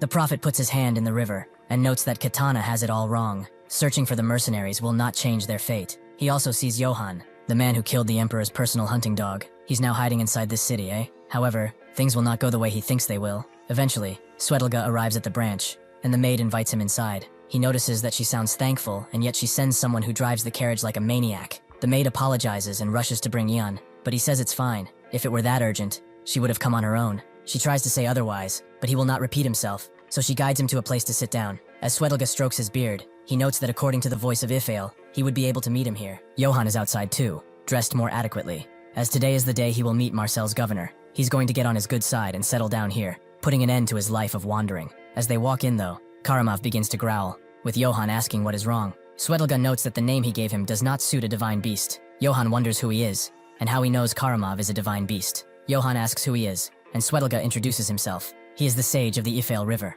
Johan is confused, and Swetelga notes that basically he's a mage. Johan completely forgot that this world has magic. He came here to meet the governor, but he lucked out and met a mage too. Big cities really are this good. He notes that it's an honor to meet him, as he always wanted to meet a mage. Swetelga blushes, but for someone being hunted down by the emperor himself, he looks pretty good. Johan asks how he knows, and Swetelga explains that with his magic, he can see the secrets of the Ifale River, the past, and the future. Johan asks if he's going to report him, but Swetelga asks why he would do such a thing. Who does he think he is? He is the one who knows the secrets of the mighty river, a seeker of mysteries within the laws of nature. He has not the slightest interest in political squabbles. Only the voice of the Ifale River moves him. Moreover, if he had intended to report him, he would have done so in secret. Why would he babble about it in front of him? Johan thinks he is right, but if that's the case, he notes that he would like to hear more about magic from him. Swetelga has never met such a man. A normal knight would call him cowardly, who does not know honor, but this knight is lit up over magic. Johan asks how magic is used. Is it something just anyone can do? This is his chance to learn magic and turn into a magic swordsman. If he becomes one,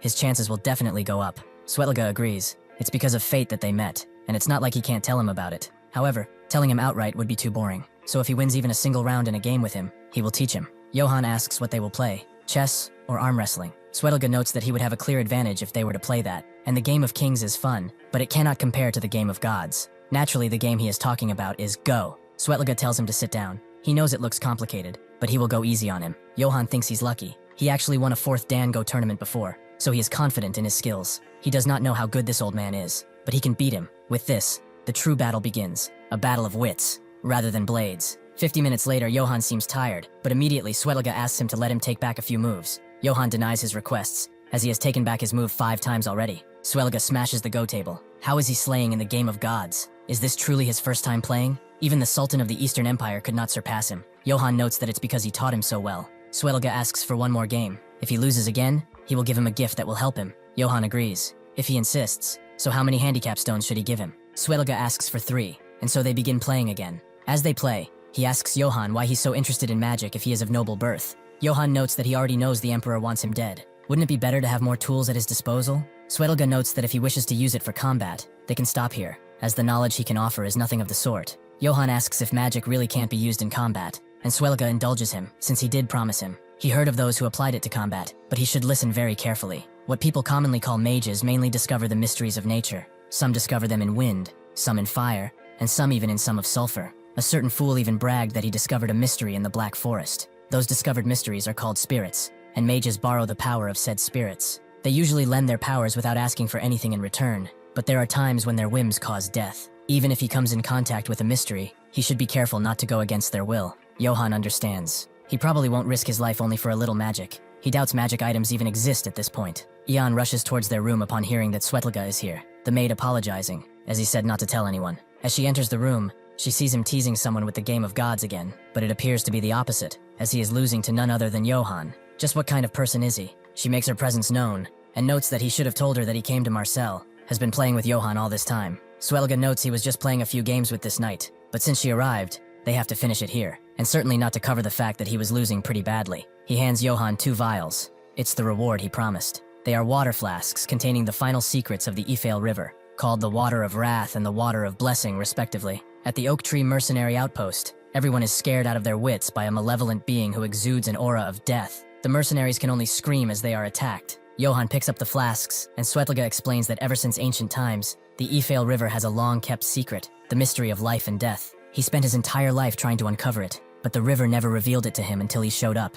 As long as his head isn't completely severed, the red flask can heal him without an issue, no matter the injury, and the green flask can melt a person with a single drop. Johann is very glad to see that magic items really exist, and Swetelga turns his attention to Ion. She called for a prophecy, right? She confirms that bandits have appeared around Marcel, and there have been many casualties. The trading companies sent the Oak Tree mercenaries, but they have not been able to contact them. Swetelga explains that they failed 3 days ago. The voice of the river has prophecy. The southeast of Marcel, the will of Oak Tree shall be trampled on by a rock of steel. Their fate will be cut down behind a veil, failing to stop the thing that will destroy this city. She never expected for the Oak mercenaries to lose to bandits. This sounds like they will need a city council meeting, so it's time for Johann to act under their banner. He understands, and will do just that. The meeting soon takes place, and the pompous merchants rush in, with one noting that they should begin soon, even though he was the one who was late. He is Baron Einberg. Johann can't believe that ridiculous mustache of his. There sure are a lot of weirdos in this era. The governor greets them, as they know. He is Vialco. Johann smiles. He needs to get on his good side if he wants to settle down in a city where the emperor can't reach. He has to make a good impression. The governor notes that seeing all the influential families here today, he should like to thank them for making the time to attend, despite being busy with their schedules. Before they begin, he would like to introduce a noble to them all. This is a member of House Yates, who is sponsored by the Katana Trading Company, Sir Johann. He greets them, and they all slowly clap, making Johann feel pretty weird. Baron Einberg notes that, more importantly, he heard the mercenary group hired by the trading company failed in their task. What happened? If they had asked the Holy Empire's emperor for help, this issue would have been resolved. The anti-emperor faction screams out, noting that those bandits showed up because of him. He should take responsibility by lowering the taxes he takes. The pro-emperor faction tells them to shut it. How dare they insult his majesty with their blasphemous words? They get into a shouting match, and Johann doesn't understand a word they are saying, but a lot of people here openly follow the emperor. He will be in danger if he's exposed. Suddenly, Vialco tells them to shut it, and they all sit down like a bunch of puppies. Ian clears her throat and explains that they understand their concerns, and prepared a backup plan, to form a second subjugation force and strike the bandits at their source. They are all surprised, but Baron Einberg notes that he expected nothing less. The emperor values Marcel's peace above all else. All he needs is to say the word, and he will send his troops. Johann thinks that absolutely cannot happen, and hopes Vialco turns them down. He agrees that Einberg contributed a lot to the city. In fact, he is grateful, but he must decline. His Majesty must be busy with the recent rebellions, so he wishes to lighten his burden. Marcel will organize a new mercenary force that includes Johann. Einberg notes that if this is his decision, then he will leave it at that. Johann breathes a sigh of relief, but that mustache guy is probably pro-emperor, and he and the emperor seem close. Eldon said the emperor couldn't touch Marcel, but that's not what it seems like. Well, they should continue the meeting. The members of the council have prepared a tea gathering. As they all leave, Vialco asks Johann if he can spare some time, and he agrees. If he really is pro-emperor, then he should run away immediately. He really has the worst luck. As they leave, Einberg looks at them. As the two get to Vialco's office, he asks what house he belonged to again. Johann explained that he is from Yates, clearly lying, and Vialco is glad to hear it. They are rather special, known for their date palm-infused liquor, which is famous among those in the know. Johann never expected this to be a real family, and Vialco pulls out some liquor from his house. He must imagine he misses home. Johann thanks him, drinking it, and noting that it brings back memories. Clearly lying again. Vialco is glad, but has his house been doing well? He heard the Emperor's cold blade swept across the north. A tragedy, to be sure. Unfortunately, many houses were purged, and the survivors scattered across the land, and are now bandits. Among the purged houses, one person is said to be wanted for treason. They say he's from House Eights, after all. Johann notes that this is the first time he has heard of such a name, and Vialco understands. He's gone too far with the small talk. That reminded him, however. Did he know that what he just drank was actually some cheap whiskey, and not the date palm-infused liquor? How about they stop with the wordplay, Johann Eights? He will not hand him over to the Emperor, or perhaps he will? Johann asks what he means, and Vialco explains his decisions are based on if Marcel benefits or not. Whether this city needs the pro-Emperor faction, or the anti-Emperor faction, nobody can say for sure. He will use the balance between them to protect the city. Right now, the most urgent task is the bandit gang, so he should wipe them out, earn merit, and prove that this city needs him. If he can't, then he will send him straight to the Emperor. Johann slumps over after this. He finally thought he was going to have an easy life, but it was just another shackle around his neck. Should he just run away? Remembering all he went through, though, he thinks that nothing in this world is for free. If that's how it is, he will get in that bastard's good graces. Godin notes that the subjugation force is coming. The men Vialco gathered for him, the Red Iron mercenaries, the St. Iena Monastery, and even St. Galanto. Godin thinks this is amazing. He cannot believe such big shots are gathered in one place. They are all well known around here. While the St. Galanto Monastery is a male-centered order of holy knights, famous for alchemy, the St. Iena Monastery is a female-centered one, said to be powerful enough to hunt trolls. The Red Iron mercenaries are siege masters. As dwarves, they value honor and are loyal, but they are also open-minded. The Knights of Count Bartok are coming too. They are elves from Erang's renowned for their skill. Johann notes that elves are rude as hell, which makes Godin laugh. Johann thinks this is enough, so he should take a look at the people he will fight alongside. The first to show is the Red Iron captain, Kumal, with Eon thanking him for answering the call. This is the knight of the trading company who will be fighting with them. Johann greets him courteously, but Kumal tells him to speak casually. Johann notes he cannot do such a thing as captain of the force. Does he not need to uphold his pride in front of the men? Kumal notes that he is thoughtful, but even if he speaks casually, nobody will doubt his authority. Johann will take him up on that then. With that, he asks how the Holy Knight will be moving, with both leaders noting that they will move with his men. This is St. Iena Monastery's vanguard commander, Villia, and the St. Galanto Monastery vanguard commander, Agante. Kumal offers his thanks for their consideration. Johann thinks that this dwarf is pretty decent. He doesn't get why the subjugation captain has to ask for consent over command authority, but he likes him. The knights arrive too, asking why they gathered so many troops. They alone will suffice. This is the leader knight of Bartok, Gustav. Laurent and Leon agree. Gustav notes that he heard Johann is from a house, and Johann confirms as such, saying that he is from House Yates. Gustav says he hasn't heard of it, and since they are unimportant, he will not give them orders. And Gustav also digs into Kumal, noting that they will not be taking orders from him. He also orders Yaon to prepare a grand send-off feast in the name of Gustav. Johann now understands why the dwarf asked about command authority, but still, with their lineup, they should be able to wipe out the bandits, even if those elf bastards are just obnoxious. This battle might go well. Suddenly, the maid comes to Eon and whispers something, causing her to go to Johann and say that someone wishes to meet him. He asks if it's Vialco, but judging by her reaction, it clearly isn't. The night before the second bandit subjugation force departs, in the open field near the Marcel, the knights drink and eat like there's no tomorrow, and cheer for the death of their enemies. In the etiquette of this world's nobility, refusing a drink can be taken as an insult, because it implies they do not trust the other party. Johann arrives at the person who wanted to meet him, seeing the alcohol, making him wonder if nobles just like to drink all day. Well, at least it's not that cheap whiskey Vialco used to test him. Just thinking about that gave him a headache. The noble notes that he's the noble marching out tomorrow to wipe out the bandits. Is it the reason money? Johann asks who he is to ask such rude questions without revealing his face, and so the cloak falls. It's Baron Einberg, a loyal subject of the Emperor. He may not know, but Marcel claims neutrality, yet in principle,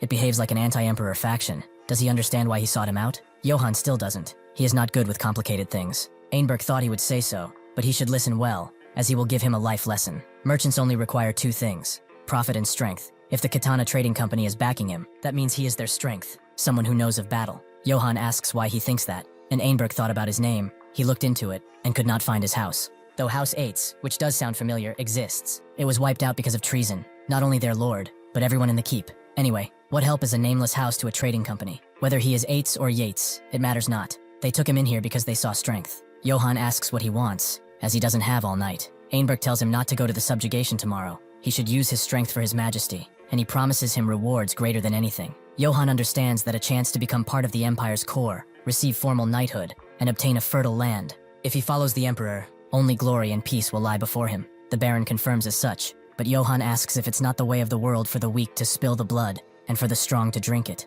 It's only natural that the weak get slaughtered by the bandits. It's fate. The Baron says that it's exactly it. He has a right head on his shoulders. Johan suddenly refuses. A few months ago, a man claiming he bore the Emperor's command came to his domain and slaughtered everyone he knew. He made a similar offer to him then, and of course he refused it. But there's one major difference. He died by his own hand. He crushed the head of the Emperor direct night, for those serfs who were treated like worms, without ever thinking about it. He is right. He is the only survivor of House Yates, which was wiped out. He takes the cup and drinks the wine poured for him, and the Baron asks why he would do something so foolish. Johan grips the cup and smashes it into the table. He will wipe out the bandits by himself. Not for the Emperor. Not for this fucking city either. Since he gave him a life lesson, he will give him a piece of advice too. It's in his best interest not to tell anyone what he heard tonight. As if he does not heed this warning, it won't be just the table he crushes next time they meet. He rushes out, mad and annoyed that he dared to offer him something like this. Suddenly, his heart is burning, and he cannot breathe. Soon, blood comes out of his mouth, as it was nothing else but poison that he drank. He falls to the ground, slowly dying as the poison begins to take hold. Baron Einberg twirls his mustache, as no matter what, tonight, victory is his, and nobody else's. At the same time, in the open space near the Marcel gathering point, Gobin is surrounded by a bunch of ladies of the night, who find him rather cute, and don't believe he is from the mercenary group, because he is too skinny. If he's stuck with nothing but sweaty old men, that's no fun for him, right? They press closer against him, as they ask if he doesn't want to come and play with them. Gobin eventually finds an opening. Pass the ball if you're not gonna play, bro. The ladies still find him cute and wish to dress him up. Gobin goes inside the manor, calling out for Johan, as this place is way too scary for someone as innocent as he is. It seemed that Swelga was having a hard time too, so he should come back quickly. As he walks through, he sees Johan on the ground, and it makes his heart sink. He crouches down to his level, and asks what happened for him to be bleeding this much, and the blood seems to be dry too. He picks up Johan and screams out, hoping that someone, anyone comes to rescue him. He also tells Johan to get a hold of himself, as he cannot die like this. Eventually, Johan wakes up, and the first thing he does is throw up his guts, the poison clearly leaving his body by this point. He calls out Gobin, who is standing by, and remembers what he did. Nobody came for the rescue, so he used the potion that Swelga gave them. Johan thanks him back then. If he didn't find him and did what he did, he wouldn't be alive right now. Gobin says it was nothing. He panicked without realizing he had the water of blessing. He turns to Swelga, who is also in the room, and thanks him. If there hadn't been that water of blessing, he would be dead right now. Swelga notes he did nothing in particular, but anyhow, he really did something rather foolish, didn't he? He knew that the Baron of Einbeck was part of the pro-Emperor faction, and he still went looking for trouble with him? If he's going to do reckless stuff, he should at least die quickly. That way, they can conserve the remaining water of blessing. Johan notes that about half of it is left, so he will use it wisely from now on. Swelga asks, did he catch the Baron in the end? If he wants to prove the charges, he will need the Baron after all. Johan explains that by the time he got there, he'd run away. He wasn't there. He screamed out as he rushed back, this time accompanied by 2 mercenaries. He demanded to know how he dared to poison his drink. He will not go easy on him anymore. Goran noted that the guy he was looking for seemed to have run away already, as there was nobody there. However, Johan found something even more important on the ground, documents he couldn't take with him when he fled. Everything about this entire incident is in this envelope. Swelga asks what's in it. Is it like the things the rumors say? Proof that the Emperor has hired bandits? Johan denies that. Something far more serious is written here. That same night, the Baron takes off, thinking that by now, Johan is probably dead. That is very good. Everything is proceeding exactly as the Emperor has ordered. He makes his way to another encampment, where the people immediately allow him entry, and they all welcome him warmly. He goes up to a podium and looks on at the men, telling them that they are not bandits. They are mercenaries of the strongest empire, bound by the gold of the Holy Empire. The strongest mercenaries and warriors in all the land. To those who swear loyalty to the great Emperor of the Holy Empire, only dazzling glory shall follow. For a long time, he undermined Marcel from within. Their plans and strategies are in his hands. They have fallen into chaos and will die without even knowing who their enemy was in the first place, like the dogs that they are. The bandits cheer on, and the Baron seems proud of this speech. He also adds that His Majesty personally sent an imperial court mage to them. The bandits are rather surprised, and one of them wonders if it's Kegel of the Crimson Flame. The said mage comes out of the shadows and notes that it's so absurd to compare her to some ordinary mage. She is an imperial court mage, favored by the Emperor himself. Her name is Janina. The bandits are surprised to see a snake beast man in their midst, but they've never heard of a mage named Janina before. She says that it's only natural. She's not a mage who merely wields trivial elements like most others. She handles living weapons. She pops the cork off the vial she was holding, and the smell seems to attract something that makes the very ground shake as it approaches, shocking the bandits. They can't believe their eyes. They are face to face with a troll. Janina explains that now, her adorable troll will stand shoulder to shoulder with them in the incoming battle. The Baron screams out that tomorrow is the day of victory. They will crush Marcel's second subjugation force and offer Marcel to the Emperor. They all begin screaming for the Emperor too, their tiny minds not being able to comprehend the lies they are being told. Johann calls Gobin out once again and tells him to deliver this letter to Vialco Tranieni and not tell anyone else about this. He thinks it's something he absolutely has to verify before anything. After that, Johann calls over Goran and Khan, while Swelga just stares, rather puzzled. He wonders why the Ifale River is trying to save that knight. What is it that it wishes to do through him? On the day of departure, in front of the Marcel Gate, the second Marcel bandit subjugation force makes final preparations to set out, with Kumal standing in the front. The priests pray to their lord, and Johann arrives too. Gobin comes around and wishes good fortune in this battle, and Johann thanks him, also telling him to take care of Svetlga for him. The old man notes that this is not his first and probably not his last subjugation operation. He should worry more about himself. With that, Johann leaves toward the group and arrives next to Kumal, who is glad to see him again. Since everyone seems to be ready, Kumal gives out the signal to the hornbearer. But just as he's about to give the order to move in, the foolish knights charge in first in front of anyone. Johann is not even mad anymore, just kind of disappointed, and now understands why Kumal got consent for command. He tells his hornbearer to blow it again, and with that, the order to advance is given. Inside of the city, Ian and the magistrate hear the horn blare out, with Ian noting that it seems they have finally departed. Vilaco looks at the letter Johann gave him, and guesses she checked on it already, right? Ian confirms as such, and explains that they found it yesterday, in Baron Einbeck's room. Vilaco can't help but laugh. Of all times, it had to be the day before the deployment, and in the Baron's room too. He still cannot believe that this is a genuine letter, especially if there's a web of grudges between houses. Ian notes that the crest is unmistakably Einbeck's, and it's not something that can be easily forged. Vialco agrees that, looking at the crest and the contents of the letter, it does seem like he's the one behind everything. Ian explains that they also tried to press the Baron about this, but he has already slipped out of the city. At this point, is this not more than enough evidence? Vialco disagrees, as he cannot trust that young knight just yet. He's also concerned that her trading company is placing far too much faith in an unknown individual. Ian notes that their trading company doesn't sponsor just anyone.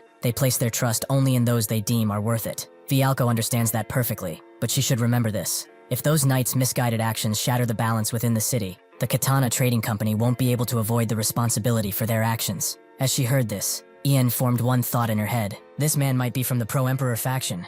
At the Pro-Emperor faction camp, the people inside the tent ask if what the Baron said is true. He confirms as such. He just received word from the messenger. The second subjugation force has set out, and they will fall into their trap without fail. Marcel is basically already in their hands. His Majesty's hands, of course. The head of the Pro-Emperor faction's Special Operations Duke Unit Mayhem laughs. All they have to do now is wait for the news of their victory. Once this is all over and they take over Marcel, the first thing he's going to do is patrolling the brothels. The Baron twists his mustache in response, and Janina finds what this guy said kind of disgusting, but Mayhem sees that the Baron's expression remains pale, and so he asks what's wrong. He notes that it's nothing for them to worry about. However, he asks Janina if she's heard anything about Karamov, something going wrong on his expedition, like him getting a serious injury or something. The two remain still for a second, but then laugh, as Karamov getting a serious injury is a rather ridiculous joke. Karamov is the Empire's strongest, even in swordsmanship, and he's practically wrapped head to toe in legendary equipment. This means that he's the core of the Empire's military power all by himself. For something to happen to that man,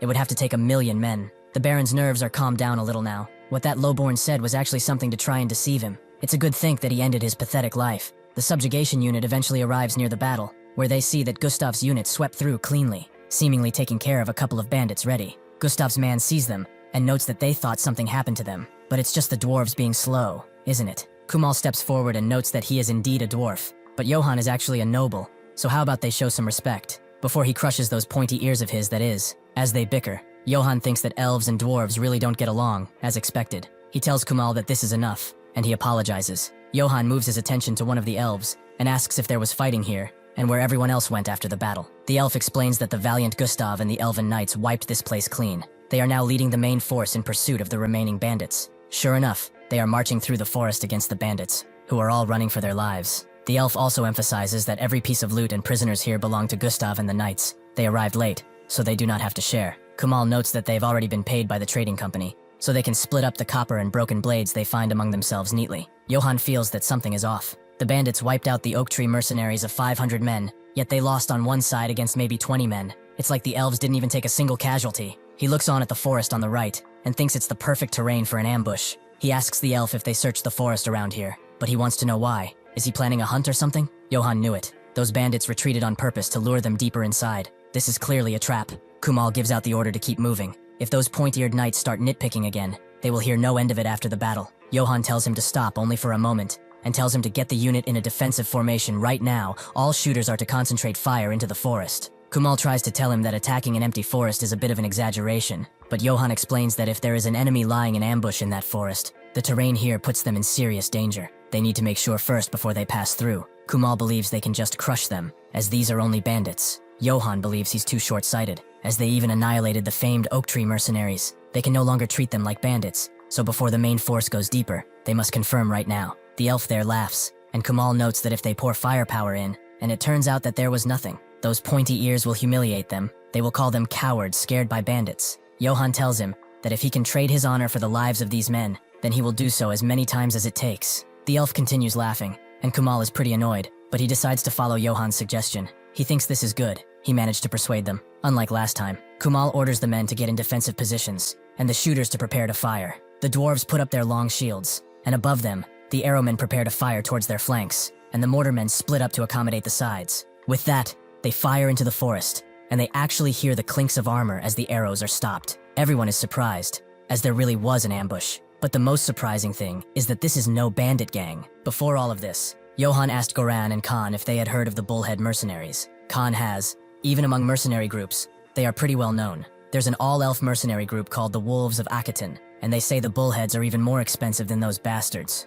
Johan wanted to know everything he knew about them, but Khan didn't know much. For mercenaries, they are strangely surrounded in secrecy. The hiring fee is high, and they don't take on just any job. From what's known, their movements are like a herd of enraged bulls. They charge straight into the center of the enemy formation, break through the defensive line, and collapse the enemy from the inside. Johan thought they were using penetration tactics, not unlike Germany's Blitz tactics from the Second World War. Goran asked if he thought they would be facing them tomorrow, and Johan confirmed as such. The enemy we'll be fighting tomorrow is not just a band of bandits, it will be the Emperor's elite mercenaries. Khan noted that if they ran into them tomorrow, they should retreat no matter what, and avoid a head-on clash no matter what. Johan asked why, and Khan explained that if they fight head-on, they won't stand a chance. It's only a rumor that he's heard, but it's said that they can command a centaur. Johan was shocked, but he had heard of it when he was little, about the hero slayer Minotaur. It has a massive body and overwhelming strength. On top of that, it's a monster with intelligence close to a human. They say countless warriors and knights challenged it, and every one of them lost. Goran laughed and told him not to worry. Tomorrow they will risk their lives to help him retreat. Johan smiled, as he was planning to ask for their help anyway. Goran said that they wanted to see that bull-headed bastard too, and Khan said that they will probably have to run before they even get a look. Johan appreciated the sentiment, but he was going to ask them too for something else. The bandits who were acting like scouts were killed immediately because of the assault of arrows, but the bull mercenaries are clad in armor, and one of them notes that they should all prepare to charge. The heavy hoof of the Minotaur crashes on the ground next to him, and he lets out a bunch of air from his nostrils as the arrows continue to pelt him. The warriors put on their helmets, and they advance toward the enemy. The mortars are shot again, but they don't seem to do much against the heavily armored group, who stands in front of the subjugation force without fear. Suddenly, the Minotaur screams out, and the bull mercenaries charge in, moving exactly in a penetrative position. Kumal looks at them. He can't believe he's finally seeing the bull-headed mercenaries. Johan thinks that even if they prepared in advance, it still turned out to be a frontal collision. He has to do something about this. He tells Kumal to brace for impact, as they will be charging straight at and through them. He will do something about that charging formation. Kumal tries to tell him that going alone is far too dangerous to even be considered, but Johan rushes in, making Kumal tell his red iron mercenary to listen up.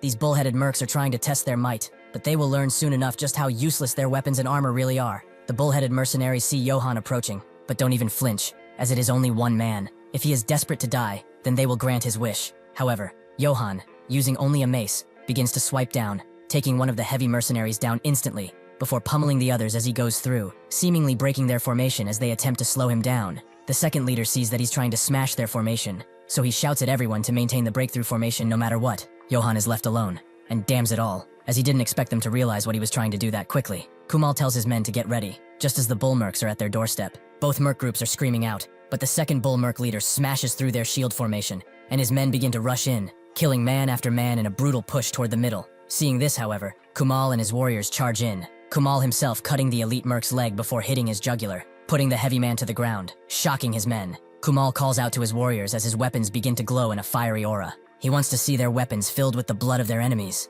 Johan is glad that he won't have to worry much about that side, It will allow him to focus on the head-on clash he's about to face. As Johan charges in, another elite mercenary steps in front of the Minotaur and asks what kind of nobody he is to dare to fight Numeros, the captain of the 100. One of the mercs tells him that he's the knight who tried to break their formation from the inside, and the elite merc calls him an idiot. He's soaked to the bone in those hero fantasies he was taught as a child. The merc alls out to Numeros and begs him to be allowed to face that bastard. Numeros allows him one chance, as he is a squad leader of 10. With this, the warriors get hyped up, and all 10 men prepare to face Johan. They will tear him into pieces. As soon as Johan comes though, he leaves them on the ground, completely and utterly defeated. They didn't even make a move. He pulls up to Numeros, smiling as it's pretty rad to see an actual Minotaur in the flesh. It seems that the rumor Khan mentioned was true. He called out to Numeros, asking if he is the captain of these mercs. Numeros tells him to get off that horse while he still can, because when he chops him into tiny bits, his horse might get hurt. He likes how that horse carries itself, so he should get down. His men are already calling dips on his shoes and armor, and Johan does get down, as he wouldn't want the horse to get hurt either, since he was named after his brother. Also, if he does win, he will make a stew out of his tail. But they shouldn't linger any longer and should come at him, as he looks like an expensive-looking gift set. This flies over Numeros's head, as gift sets don't exist in this time, but Johan just smiles. Numeros suddenly rushes in, wielding his axe mightily as he sends it toward Johan, who is forced to do an unnecessary backflip. Numeros doesn't stop there, as he raises the axe high and tries to hit Johan again and again, who can't believe how much the difference in reach is affecting this battle. He knows that if this battle axe so much as grazes him, he's cooked. He damns his situation as rushes in, thinking that he should have brought the crest recoverer after all. Numeros screams out, telling him to come already, as he will give him a death worthy of a knight. As he attacks again, Johan slides under his feet and sees an opening, lunging at it immediately. He manages to hit Numeros straight in the groin. The loud snap it makes is heard throughout his men as they and every male watching this shares in his pain. Numeros' pain sensors are in a state of shock too, and he drops his axe as he clutches his pearls. Seeing him so defenseless, the cruel Johan charges in once again, this time aiming directly at his head. Meanwhile, the dwarf mercenaries are holding their own against the bull mercs, but it's clear that little by little, they are being pushed back. Seeing this, the priests produce some vials in their hands, and ask God for forgiveness as they drink the contents. The bull knights look at them as they charge in. Seeing that the holy knights have gone berserk, using the power of this potion, their senses increase threefold, allowing them to cut up the armored mercenaries without issue. One of them manages to catch Agante by surprise, but Vilia rescues him. She tells Agante to get up, as there are still people who need their help. Agante takes her hand, noting that screams are hymns, and fresh blood is holy water. The light will be with them. The bull-headed mercenaries still refuse to fall back in spite of this, as Numeros will crush that knight and come back to save them. Unfortunately, their lord is now on the ground, completely and utterly defenseless as Johan stands above him, wondering if he has any last words, since he's a hero slayer and all. The mercs put down their helmets, accepting that their leader has lost. Numeros apologizes for mouthing off. He begs for his life, seeming more like a beggar than anything. Even if he were to kill him, it will not help his honor at all, as he is not a real Minotaur. Johan asks what he is talking about, and Numeros explains that he's only a half-Minotaur. He's not as strong as a pureblood, and he's not as smart either. Even if he does kill him, it will only count as a small achievement. Johan doesn't really know what he's talking about, and then calls out the bugler, telling him to inform the ones that went ahead that they have been defeated. Numeros sighs, thinking that they are screwed, but Johan is not done with him, as there is something he needs him to be a witness to, and he will tell only the truth. The mercenaries in front who are still holding on look back as they hear the horn, signaling that their lord is lost. Kumal thinks it's not bad at all. Johan has proven himself to be a capable warrior. He screams out at their bugler, telling him to sound the victory call, as this is the first victory of this battle. Later, at the Katana Trading Company branch, Ian tells Vialko that she just heard news of the subjugation force winning their first battle. Vialko heard as well that the Elf Knights of Bartok did great work, it seems. Ian tells him that actually they lost contact with them. Vialko is shocked. What does that even mean? There is no way Elf Knights would lose to mere bandits. Ian agrees that would be the case if they were an ordinary bandit gang. But as Johan claimed, there was a mercenary group hiding their identity. She gives him a document that just arrived, and so he should read it. The bullhead mercenaries confessed everything. They said it was all at the instigation of the Baron, confirming that the previous letter was indeed his. Vialko is surprised. If she's talking about the bullhead mercenaries, it means their captain is that Minotaur, right? His admitting to the charges means he was captured alive, but who could do something so absurd? Ian tells him that there is someone who does absurd things from time to time, and he can guess who that is.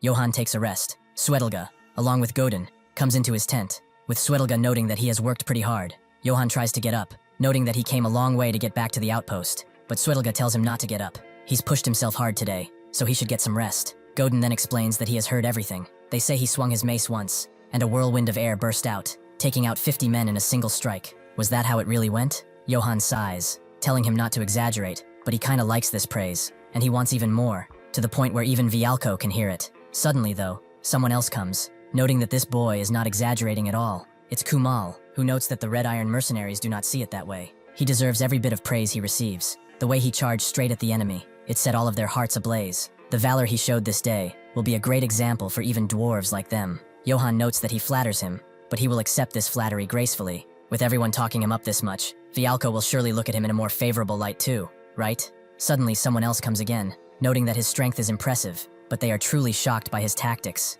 It's the Holy Knights, both Vilya and Agante, who wish him the kindness of their saints. Vilya notes that if it weren't for him, they would have walked straight into an ambush. There aren't many knights who excel at strategy and tactics around this part.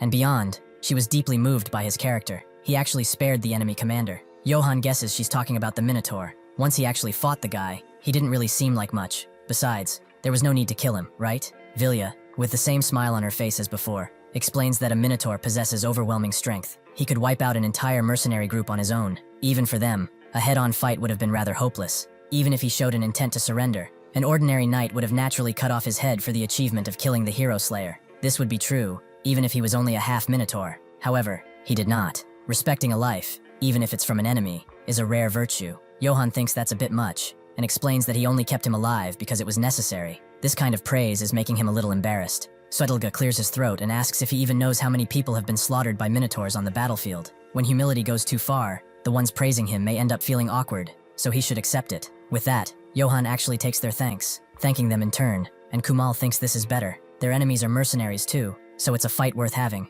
After they reorganized, they should properly smash Einbeck's bunch. Suddenly, they hear a commotion coming from outside, and they all go to check it out, finding only a messenger from Gustav's posse. Kumal notes that, from the looks of him, it doesn't seem like he is here to deliver news of victory again. The messenger immediately goes to his knees and begs for reinforcements, as they were wiped out by a troll. That night, as they were following the remnants of the bandits through a swamp and taking them out one by one, they thought this was anticlimactic, to the point where it doesn't even get their blood up. Either way, they came here because they owe them a debt, right? They were never expecting an honorable fight in the first place. They all owe the trading company, so they should go and wipe them out as repayment. Count Bartok said the same thing, didn't he? Another elf noted that they should damn those trading company bastards. So what if they borrowed a little? They ran tattling to the Count. They'll keep chasing after them, as they'll have to take the spoils too. After all, they told them to listen. From this point on, they will pursue the fleeing enemy and annihilate them. They will strip them of anything that looks valuable, and anyone who pockets the loot themselves will be subsequently punished. His men charged in, and another of the knights now got off his horse, thinking that they should catch their breath and shake their equipment. He didn't even know there was a place like this near Marcel.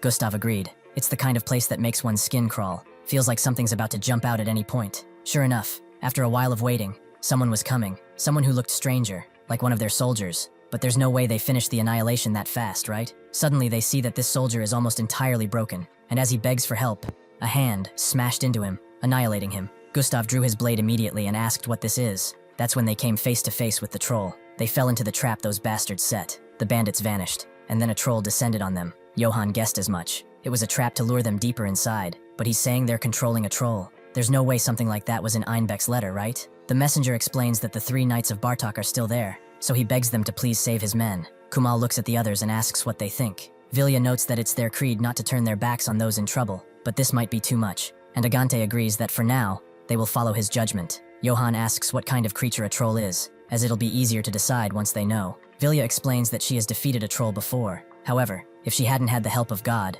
she wouldn't have had even a sliver of a chance. A troll's hide is tougher than any rock, and its muscles are like ropes of steel. It's so hard that most attacks don't even affect it. The monstrous strength comes from its overwhelming size, and is beyond what humans can even endure. What's truly horrifying is that even if one manages to pierce that hide and muscles while leaving a wound, it heals immediately, as if nothing had even happened. That's probably what happened to the others too. They managed to injure it but couldn't deal with it. The messenger tells them that there is no time for this. He just needs help. Johan asks Vilya what she thinks. Will she go to rescue them? She knows that if Kumal permits it, then she will do so. However, even if they run at full speed, those people have probably already entered their eternal rest. Kumal lets a loud sigh, but tells the elf soldier to listen. He apologizes, but he doesn't think he can send a rescue party. Their mission isn't finished yet. Besides, even if they go now, they can't guarantee they'll still be alive. Before anyone can say anything more, Johan agrees to go, confusing Kumal. This isn't something that he can take lightly, even if he took down a Minotaur. Johan explains that, with brave warriors like him here, he doesn't think it will be a serious problem if he steps away for a few hours.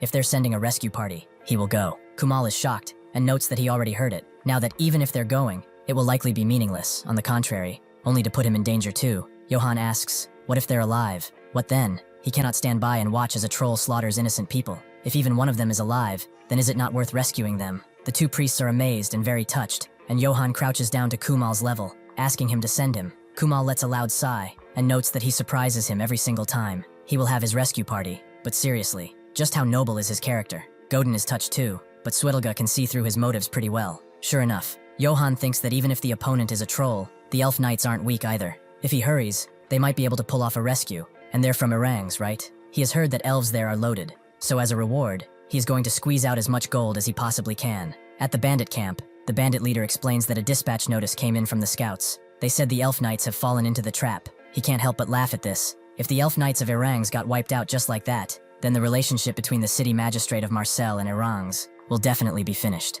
Janina tells him not to celebrate just yet. They didn't manage to draw in the main party force, and the bullhead mercenaries surrendered too. From what she's heard, a considerable amount of the Emperor's gold coins were spent on them specifically. What happened for them to surrender this easily? She wonders. The Baron thinks that the bullhead mercenaries were disposable from the start anyway. Although the bandit leader notes that it's the first time he's hearing about it, the Baron suddenly pulls out a letter with a very important-looking crest, and explains that the real plan lies elsewhere, so they shouldn't worry. More importantly, how is her troll doing? Is he doing fine? He has heard previously that trolls are weak to fire. If the elf knights figured out some way to counter it, it would be quite a bad situation for them. Janina tells him not to worry. Why does he think she stationed the troll in that swamp? That area has higher humidity than most places, so even torches do not light up well. The bandit leader guesses that there is nothing to worry about then, and she confirms as such. Without even being able to light their torches, they will meet their fate in the abyss of darkness and die by the hands of her creation. The church party makes their way into the swamp. Johann is surprised that they have a flame that burns really well in a swamp like this. What did she call this fire again?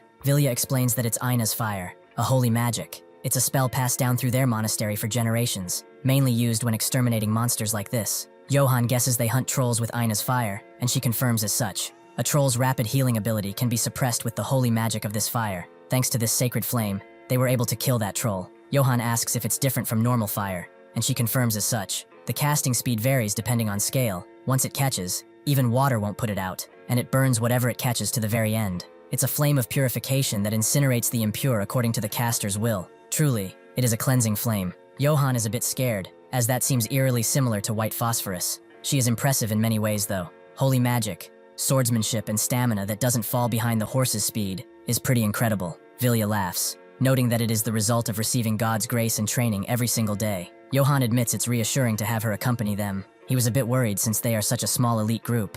They don't hunt the troll the hard way now. They should draw its attention just enough, then rescue the elf knights. They've got brains, so there is no way they'll keep fighting a monster that regenerates endlessly, right? They're probably hiding somewhere. That would be the wiser choice. But in reality, Gustav is telling his men not to retreat, no matter what, and kill it, and seize the honor of taking down a troll. Suddenly, Karamov begins to growl and bark, making Johann know that it seems like he has found something. Sure enough, the horses of the knights are in front of them, and they are simply running away, just as a loud, bone-crunching scream can be heard. Johann, for some reason, thinks that his prediction is wrong. He can't believe they've been fighting this entire damn time. Vilya thinks it's good news though. It means that they are still alive. She explains that with the flames of this level, they cannot handle a troll. They should prepare a stronger flame. Johann understands then. He will go and buy her some time, but that's not really what she meant. Johann rushes in, telling Karamov to herd the horses that ran off, and continues running despite Vilya's attempt to drag him back with her voice. She tells her sisters to focus, as they have to create a stronger Ina's fire to help them. She pierces her sword into the ground and begins to pray, creating a circle and a cross with their blades, which begins to create even more fire that permeates even through the damp air and water of the swamp. Gustav is fighting the troll, as expected, dodging an incoming strike and slashing another with his blade. He is skilled, incredibly so, but the strike he put on the troll just closes back up, making his efforts fruitless, and he is running out of breath too. The troll screams at him, but Gustav tells him to shut up, as his breath smells. He thinks this is really bad. The soldier's morale is entirely broken, and his comrades are completely exhausted too. What does he even do right now? All they can do is maintain this standoff. Suddenly, one of his knights, Laurent, drops his blade, making Gustav ask what he's doing. He apologizes, but he cannot go any further. While that damn troll finishes him off, he should leave him behind, take the man, and go. The troll, seeing an offering so easy to grab, immediately rushes in and tries to grab Laurent. But before he can be killed, something pierces the troll right into its neck. A spear. How did someone manage to drive a spear into that hard body? Before they can wonder who it was, Johann screams at them, telling them not just to stand there blankly and make haste out of here. That same night, at the Katana Trading Company in Marseille, Vialco gets a letter from a ghost. Eon confirms as such the 500 men of the Oak Tree mercenaries. They are requesting that the Marcel Gate be opened at midnight tonight. It must be Einbeck's doing. Vialco thinks so as well. The Oak Tree mercenaries, they were the first subjugation, for they were sent out to wipe the bandits. But what awaited them was the Emperor's elite mercenaries. The mercenary group, caught off guard, was naturally annihilated, and Baron Einbeck used a crest of the dead Bradil to forge a letter. In the end, this letter is a deception meant to bring down Marcel's final line of defense. What if that is the case? Yaon completely agrees. Even if they truly are their true real survivors, this is something that can be confirmed tomorrow morning after sunrise. Not tonight. Vialco agrees. It seems they are of the same mind. This time, he's already given the guard captain strict orders. Tonight, no danger of any kind will cross Marcel's walls. In the tent, Johann left. Godin is praying in the middle of the night over a candle, and Swetelga notices. Is he that worried about Johann? Godin confirms as such. He knows his master is courageous, but a troll is not an opponent a human can defeat in battle easily. Swetelga agrees as he sits down. To kill a troll, one would need at least the strength of a legion, but there is no need to worry. Does his master not possess two waters containing the secrets of the Iphael River, the water of blessing and the water of wrath, right? If the water of wrath is applied to the weapon and used, it can inflict fatal damage, and Johann will use that water wisely. After throwing the spear, Johann tells Gustav to get him and his men out of here, and he thinks this is good. With his strength alone, he can pierce its hide, though it will recover soon, so he'll just buy enough time for everyone to escape. Naturally, his dumbass completely forgot that he has the water of wrath on him. Before they can retreat, another of the knights, Leon, thinks that this is their chance to put an end to it. Johann thinks Leon is an idiot, and Gustav screams at him to get back, as this is too much to handle. Leon refuses. If a human knight can damage it, so can they. Before he even unleashes one strike, the troll kicks him away so hard that he skids across the water and causes extreme internal damage. Johann can't believe these bastards. After he went through the trouble of saving them like this, they dare to end their lives like this. The troll simply takes out the spear from his throat and throws it away. Seeing this, Johann charges in again, as he wants the troll to focus solely on him. It would be best if Gustav and the soldiers could get enough time to run, even if he'd rather pass on a deathmatch against a troll. In that case, he decides to unleash one more hit in the leg and run away. It seems that he has sealed his mobility, at least for a moment. However, Johann has severely underestimated the troll, as he simply ignores the pain and grabs him fully from behind. Gustav screams for him, but there is nothing they can do anymore. The troll raises him high in the air, and Johann knows that he got too damn close. He is basically done for. At Marcel, the guards continue holding the doors closed, but suddenly they see a bunch of people outside. Is this the subjugation force? Have they returned that quickly? However, they also see that they carry the Oak Tree mercenary sigil. Are these ghosts? The bandits clearly annihilated them, weren't they? No, it's just as the city magistrate said. He calls out an emergency, telling all personnel to gather at the gate soon, to the defensive walls, and not to let them inside the gates under any circumstances. Vialco and Iaon hear the commotion, and Iaon guesses they've come. She will send a letter and confirm with the commander. If they truly are survivors, they will respond. Suddenly, through the door, a voice notes that this will not be necessary, shocking them both. They have quite ghostly expressions on their faces. Have they seen a ghost? It seems they were looking for the commander, weren't they? So he came himself. Iaon is shocked. Wasn't he dead? The commander is ashamed to say this, but it must be said. The Holy Empire has a lot more gold than they do. Vialco finally understands. The Oak Tree mercenaries were brought by Einbeck, weren't they? And the Oak Tree commander explains that as of this moment, the city of Marcel will be under the control of the Oak Tree mercenaries of the Holy Empire. Back in the swamp, Johann can't do anything as the troll smashes him into the ground with a force so hard that it makes the water around them smash into the air. They all stare at Johann, but it's pretty clear that he is dead. The many men of the Oak Tree mercenaries that are outside the Marcel gates are actually a ruse. In truth, they are just puppets with torches placed near them to seem like they're carrying them or something. It's an extremely clever tactic that, no matter what happens, will allow them entry inside of the gates. Even if they stop them at the main gates, the bribed guards will open the underground water passage for them. Sure enough, one does so, and is immediately taken out, his usefulness having been fulfilled. That is how Bradil got inside of the keep. Bradil congratulates his men for killing that traitor, as someone who sells himself for a handful of silver coins has no place inside of the Empire. He tells the men he gathers to listen well. They shall now take Marcel while the guards are pinned defending the wall. They must capture the commander. The rest of them will follow him, as they are going to find a city magistrate. Bradil tells Vialco to not look at him that way. Even if they take control of the city, they will preserve his authority. Ion is annoyed. He dares to attack Marcel and then have the nerve to say such things. How are they supposed to trust them now? Bradil claps. As expected of her, she certainly has nerves of steel. However, she should not test his patience any further. Trading companies profit best by backing the winning side. Marcel's guard commander has already been captured, so the rest have surely thrown down their weapons and surrendered too. There is nothing more they can do here. They aren't even asking for much. He pulls out a parchment and puts it on Vialco's table. He should just write them an order for the subjugation forces that all troops are to cease combat and surrender to the enemy. Also to swear an oath of loyalty to the Emperor too. If he does that, then he will have no need to stain his hands with his blood, right? Johann lies dead in the ground,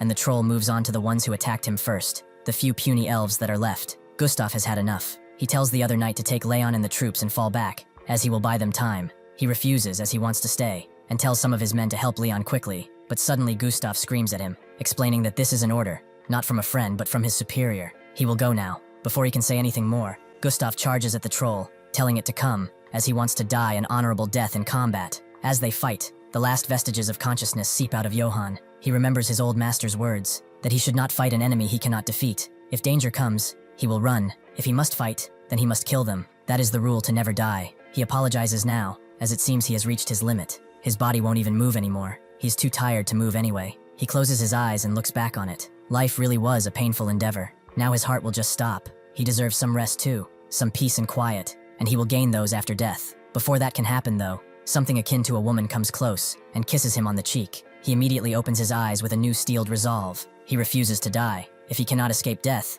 then he will do something else. He makes a fist and punches himself in the chest as hard as he can, denting his armor and restarting his heart. He gets up, as if he cannot escape death. Then he will slay that damn thing itself. Gustav continues his fight against the troll, putting it on his honor, and for Laurent, but suddenly another spear flies through the troll, this time much harder with a lot more force than before, making the troll scream in pain. Gustav is confused, but suddenly Johann tells him to back away, looking more like a vengeful spirit than a man. He tells everyone to get out of his damn way, as he has a score to settle with this mindless beast. At that very moment, near Marcel, at the Einbeck main base, the Baron is informed that they have news. Marcel has fallen. He immediately celebrates. What did he say? It was all in the palm of his hand. Janina laughed. She thought he was just some punk relying on his family name, but he is actually useful, so this won't be the end, will it? The Baron naturally confirms as such. Fialco and Iaon must be executed, just because they have wealth. Those lowly merchants dared to meddle in politics. He will eliminate all of the merchant rebels in the anti-emperor faction that have been a thorn in his side all this damn time. Thus he will purify this defiled city.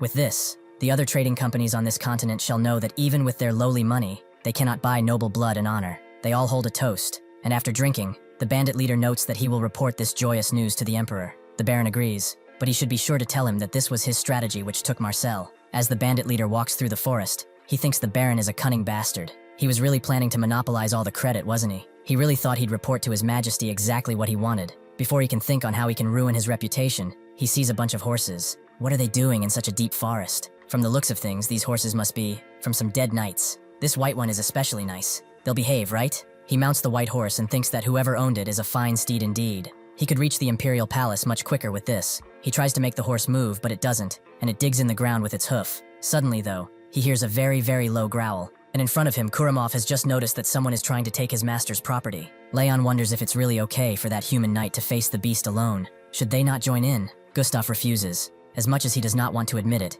he's faced that monster dozens of times. But not only did he fail to wound it, he didn't even make it cry. Yet this human knight hit it with a spear once, and made it scream so loud. They haven't been able to inflict wounds of that severity on it at all this time. If they join in, they will only be a hindrance. So now is the time to witness this knight's honorable battle. Johann charges in, prepares his spears, and throws them mightily into the troll. However, the troll just brushes them off. Gustav wonders if he'll just rely on spear throwing. That will not deal a fatal blow. Just what is this human knight thinking? Before he can wonder anymore, Johann's fury takes a hold of him, and he charges in. He ducks under one of the troll's punches, and unleashes one of his own right to the troll's side, making the beast actually throw up blood with his bare hands, shocking everyone. He continues this adamant charge, hitting the troll again and again and again, but the troll is annoyed now, so it tries to unleash a mighty strike on Johann, which he actually matches, smashing his fist into the troll, creating a shockwave of power. The troll's hand actually begins to shred itself from the force, causing it to scream, and allowing Johann to jump in. He grabs the troll's head, and smashes his chin in with his knee with a force so hard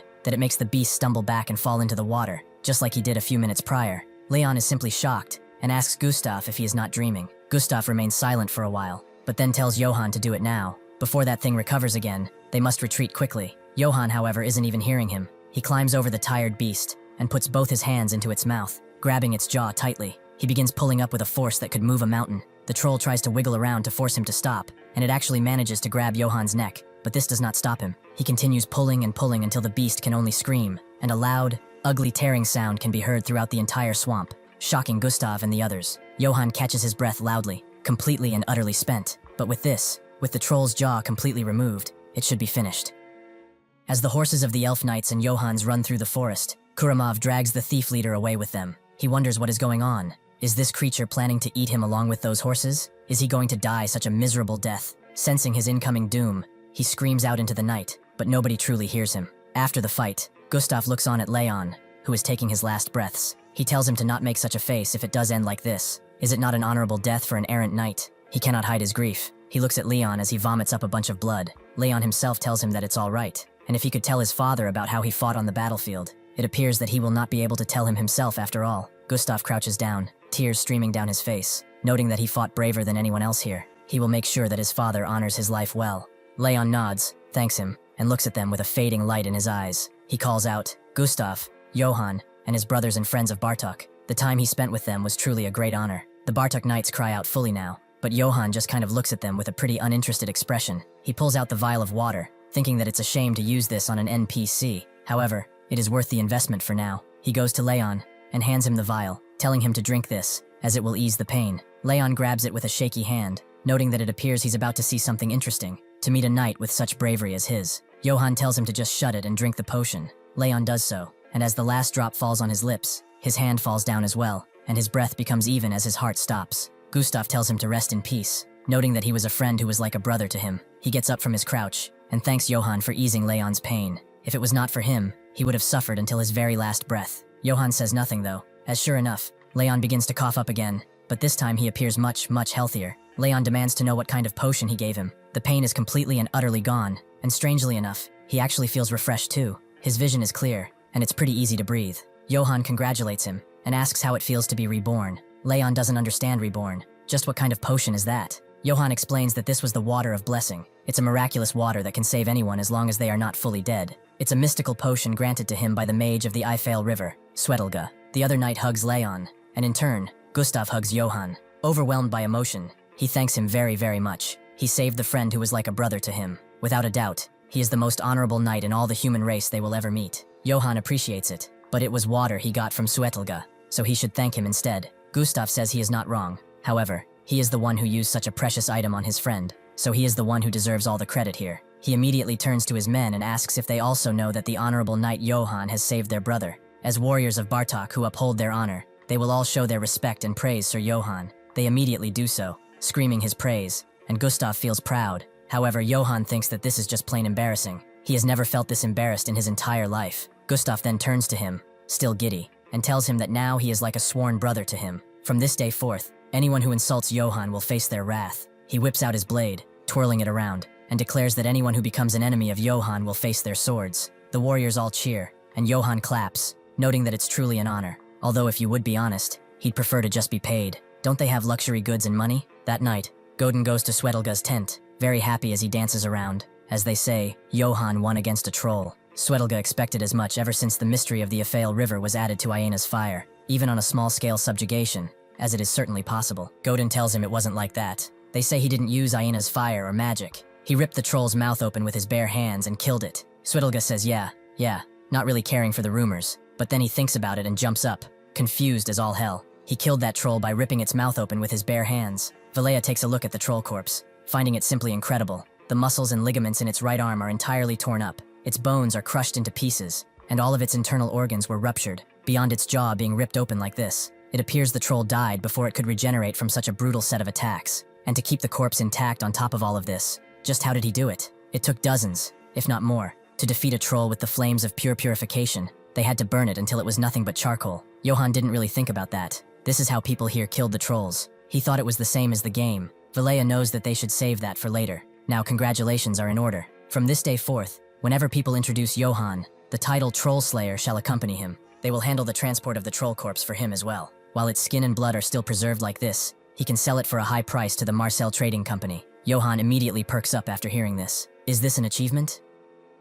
In his past life, no matter how hard he tried, he never experienced something like this. Now that he thinks about it, that bull-headed guy said the same thing before. When a knight defeats a strong enemy, they earn a fitting title. This is the first achievement in this world, a troll slayer. Suddenly, the elf knights call out a monster that is chasing the runaway horses. Valea immediately runs off, noting that it appears his little dog is bringing his horse back, so he will go and explain it to them. She goes with her eyes closed, telling the knights who are preparing for battle to calm down, as what they see is not a monster. It's a little dog that Johann has taken care of. She opens her eyes and sees that the little dog Johann had has turned into a mythical beast, and she immediately pulls out her blade, noting that he is not little at all. After the situation is diffused, Johann crouches down to the bandit leader, who explains that he is just a passerby and was suddenly attacked by the wolf. Johann doesn't believe him for even a second. This area is a battlefield between disguised bandits and the Marcel Expeditionary Force. Is he trying to say he passed through here knowing such a thing? The bandit leader knows that it's pretty hard to believe he knows, but that's what happened to him, so could he leave now?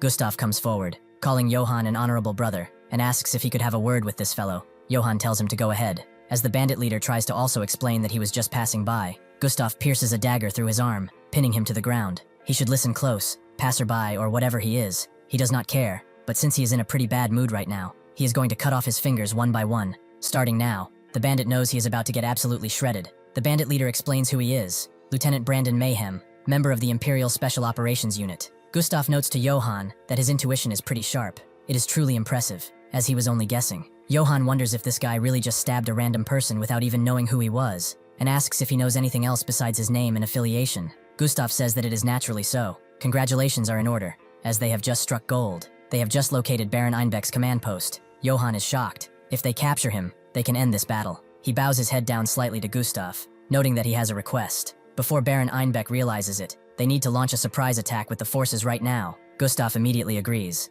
saying his forces are practically his now. He should allow them the great honor of fighting alongside the Troll Slayer. Johann explains that they will move out the moment they are ready. They will end this expedition once and for all with a single strike. Gustav tells his men to get ready, as it is time they put an end to this game. A few hours later, at Baron Einbeck's command post, disguised as a bandit base, everything is in chaos. The elf knights charge in, killing any would-be bandits with practiced ease and absolutely no mercy. Gustav tells his men to find Einbeck and offer him no rest. They will all die. Janina, hearing this, wonders how these guys are still alive. Her cute troll defeated. Something like that shouldn't have been possible. Whatever. She runs away, wanting to get out of here first and not die for a meaningless cause. Eventually, the last bandit falls, and the elf knights corner Einbeck's tent. Gustav notes that he is there. His prize is waiting inside. Johann gets off his horse. Another mission confirmed complete, which he finds pleasing. He stopped just short of the tent's opening, and remembers what happened. He opens the tent and sees that they meet again. The Baron Einbeck screaming in shock. Is he seeing a ghost or something? Johann, however, has no time for games. He tells him that he has come to judge him,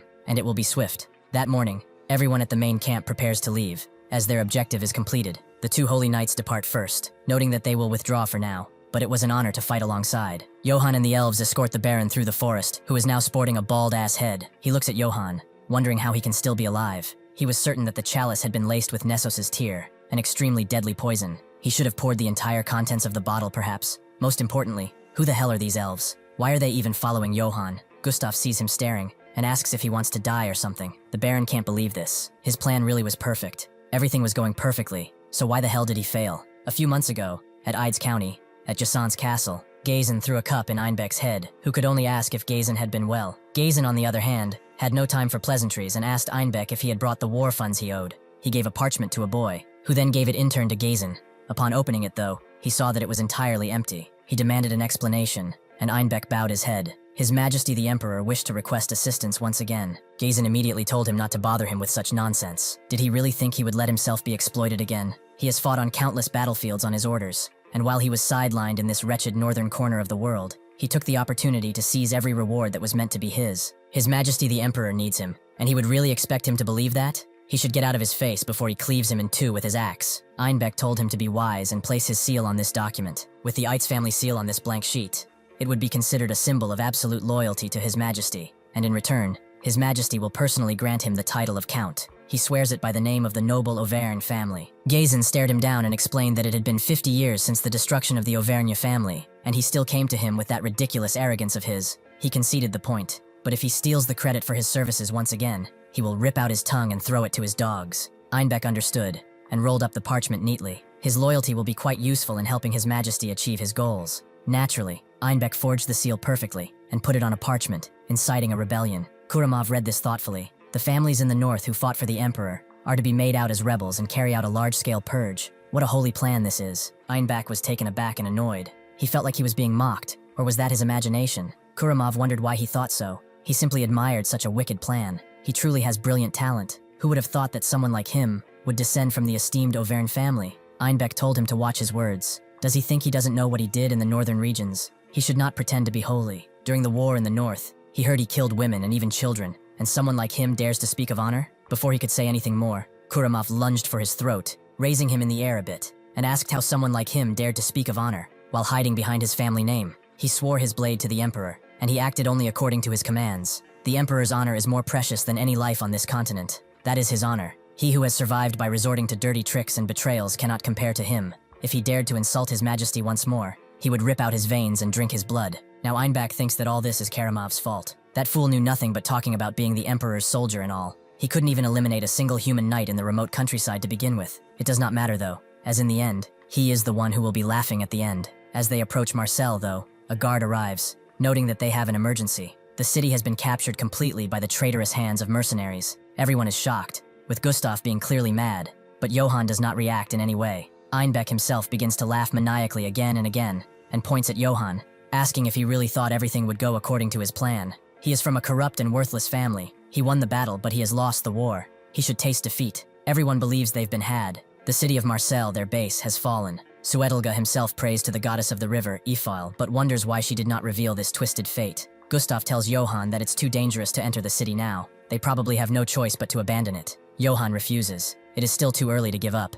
After all they have to go ahead and face whatever comes next, or they cannot call themselves knights. Einbach tells him that pushing forward would only get him killed, because Bradil, who captured the magistrate Vialco, will bring a surrender proclamation. He thinks that the moment they take control of Marseille fully, Johann will be his first target. He will sever his tendons and roam the entire empire, proving that Kuramov was an incompetent fool. After all that, once he is useless, he will put him to the gallows, and then, in his final moment, he will whisper in his ear that he was the one who killed his father. Johann gets off his horse, and the gates to the city slowly open. Instead of Bradil, whom Einbach was expecting and is now rushing towards, he finds Vialco and the mercenaries from before. He screams out in terror, wondering why he is here, and Gustav is shocked too. Just what happened inside. Vialco congratulates Johann, bowing his head slightly. As Marcel's magistrate, he wishes to encourage his efforts, and sincerely congratulates him on his safe return. Johann thanks him for the warm welcome, and notes that he is relieved to see him safe. Vialco notes that this is all thanks to the mercenaries' efforts, with Goran noting that they merely followed Johann's orders. The night before the deployment, Johann did request something from them.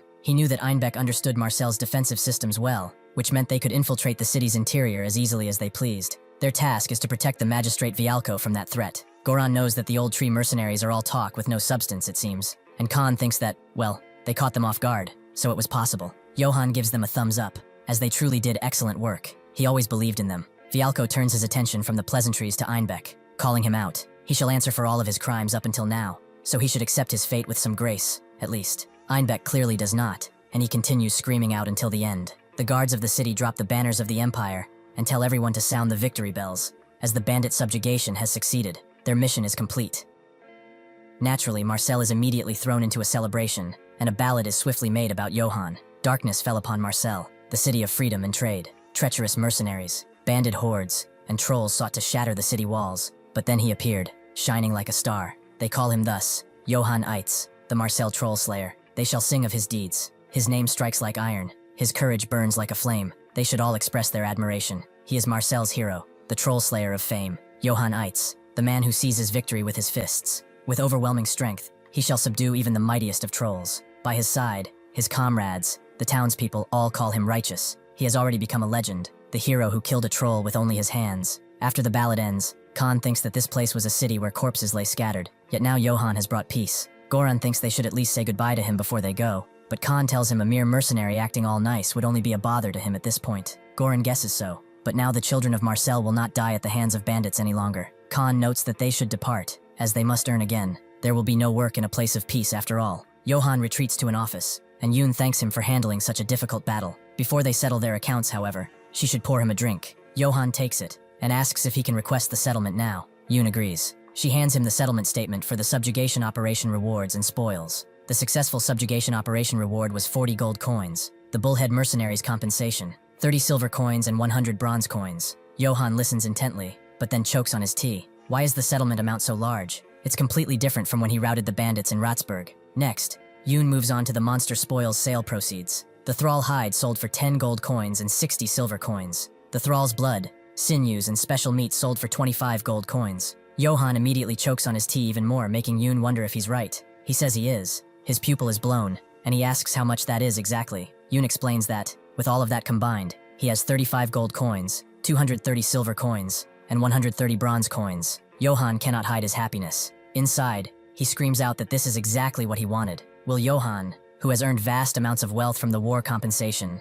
finally end his wandering life? Naturally, the celebrations keep going. Gustav continues to pour wine for Johan, who can't really refuse it even though he's had enough to drink by that point. A week has passed since the Marcel battle ended, and they've been enjoying a small, peaceful time. It's to the extent that he feels like he suffered through all that hardship so he could live this kind of life. Gustav holds a toast for Johan, to his brave brother who valiantly defeated the troll, to the Ifale River that saved their comrades, and to the great sage Swetelga, who never truly expected to hear an elven knight say such a thing. They all cheer. A little later, next to them, Swetelga overhears Leon talk about his experience. That troll was about to kill him with an arm as thick as a log. Of course he was not afraid, but right when he was prepared to face a horrible death, Johan appeared, and he did not kill the troll. He tore it to pieces. The swamp was soaked with blood, and his friend Johan said this standing on the troll's corpse. He is definitely dead. He should trust him. After all, he is a troll slayer. The girls who have been listening cheer on, and Swetelga wants Johan to tell him honestly. He has achieved something remarkable this time, an incident that will not affect just Marcel, but the entire empire as a whole. What does he truly want? Is it wealth, glory, or perhaps just power? Johan sighs, noting that this is not even funny. He just wants to live peacefully in Marcel, that's all. Swetelga is a bit confused. The man who killed a troll with his bare hands. Johan tells him that back then, he nearly died. Swetelga also reprimands him. He gave him the blessing of the Ifale River, yet he used it so offhandedly. Did he really think he was supposed to use it so easily? Instead of an elven knight taking it, he would have much rather fed it to a pig. Johan tells him that he couldn't just let him die. When a person is dying right before his eyes, he has to save them with whatever he can. Besides, by saving those people, he can report it to Vialco and earn some goody points. Swetelga clears his throat, chiding him for his kindness, and notes that he is glad he returned safely. When he first saw him reflected in the river waters, the Ifale River spoke clearly that Johan Eitz would have never settled in this Marcel. The river's prophecy is never wrong, yet perhaps he has changed fate with his own strength. Only time can tell now. Johan produces the vial that had the water, and sheepishly asks if he could get a refill since he used it for a good cause and all. Swetelga doesn't know, as it wasn't used on anything worthwhile, but he grabs the vial, noting that Johan should come by his room later and pick it up. More importantly, he should save branch manager Yaon while he still can. Before Johan can wonder what he means, he sees that she is being swarmed by the elves, who note that cats should be flexible, right? She should join them for a much-needed dance. Johan forgot that elves turn into assholes when they have too much to drink, and Johan calls out Gustav, noting that he would like to dance with her. So would he yield her to him? They immediately agree, surprised that she was his type all this time. But of course, they will leave. Yaon grabs his hands, thanking him for the assist. She hopes she won't cause any misunderstanding about him or anything. Johan tells her it doesn't really matter. She should just follow his steps for now. One song won't take long, and after that, she can sleep away naturally. Jaon gets a little flustered seeing him like this and denies it. She doesn't want this to end after just one song. She pushes her hands into his and asks if he is willing to dance with her sincerely. Johan looks at her and then nods with a smile. He wonders how long this life can last. No one could possibly know. However, for this moment, he will entrust and thrust his body to the rhythm. He will just keep living this way while he still can. Night falls, and dawn rises. Johan gets up rather groggy in the morning.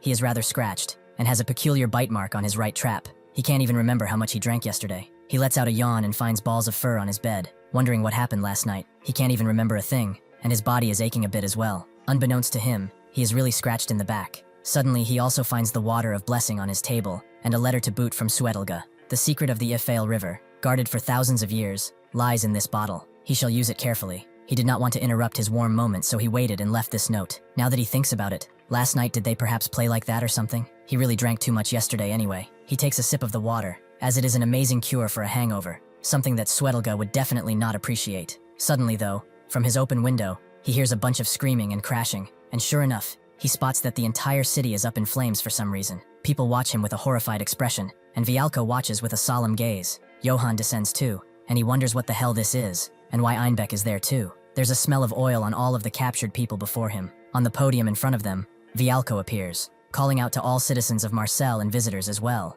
He sincerely apologizes due to his negligence in management. A shadow of chaos had fallen over the city. Through the betrayal of certain nobles acting on the emperor's orders, it has been revealed that there was an attempt to seize the property, safety, and control of this entire city. Something like this is absolutely unforgivable. Here and now, he vows to lodge a formal protest against the emperor, and the suspects in this incident still remain somewhere in this very city. This is his only warning to them. They should leave this city within 3 days. If they remain here after those days, then they will meet the same fate as the traitors here. He produces a torch and throws it languidly towards the caged man. Einbeck screams at him not to do it, but the torch falls on the oil, and it begins to ripple through before it gets to the caged men, who are also dipped in oil. The people can only watch as they burn alive. Einbeck, in his last moments, sheds a tear. His body, along with his ambitions, fades away in these flames. Everything slips away from his hands. He thinks of his mother, thinking that, just this once, if only he could return to that time, a time he spent with his mother. His life truly was fleeting. As the smell of charred flesh permeates through the city, Vialco turns to the people, noting that for any traitor in this place, they should remember, he, Marcel Magistrate Vialco, will always repay both kindness and enmity. Suddenly, someone pulls Johann away, noting that the magistrate said he wished to meet with him separately. Johann looks at him, wondering what he wants to meet for in such a situation. Just what is this guy plotting? Johann naturally goes to his office afterward, with Vialco noting that he did great in the Marcel battle. Would he mind if he sat down and they could discuss some things? Unlike last time, he has prepared the finest whiskey. How about a drink? Seeing the goblet, Johann gets a few flashbacks, as he doesn't have good memories with alcohol at this point, but he can't really refuse customs. He accepts it for now, and Vialco asks how his life in Marcel has been. Johann notes that there were no inconveniences at all. The reason is probably that Marcel is even more peaceful than ever before. Vialco is glad he is doing well. Their vanguard's condition is important after all. Johann asks what he means by vanguard, and Vialco knows that, of course, he's talking about being the vanguard for the entire war between Marcel and the Emperor. Johann is stunned for a bit, and then just asks what he means. Vialco explains that his strategy and martial prowess are unmatched. It's beyond anything he has seen. Moreover, he possesses outstanding strategic thinking befitting of a commander, and he also has a human warmth that can inspire others. He came to Marcel dreaming of ambition, to fulfill and fully display such abilities, didn't he? As he wishes, he will become the vanguard of Marcel. Johann gulps and apologizes, but he prefers a stable and modest life to battle. He has had no intention of becoming the vanguard in a war against the Emperor. Vialco sets down the whiskey bottle. A stable and modest life? He should not speak of such nonsense. Marcel is the greatest commercial city in all of the continent, where the pro-Emperor faction and anti-Emperor factions have waged endless conflict over this power. The Emperor's ambition has destroyed all of that balance. Moreover, he should think of the countless massacres the Emperor committed in the north. One of them was his own territory. As long as the Emperor lives, the peace he speaks of no longer will exist inside of the Empire. Does he truly understand why they must prepare for war? He chugs the entire goblet of whiskey and slams it down on the table. Regardless of how much money it costs, or how many people will have to die, he will no longer care about that. Although he cannot become emperor himself, he has the power to crown an emperor for this empire with his own hands, so he should follow after him. If he does, then he promises to make him the emperor. He never expected something like this. As evening arrives, Johann gets ready to leave with the trading company. He only got one piece of armor, but it feels reassuring, fitting perfectly on his body and feeling heavy. Beyond that, he bought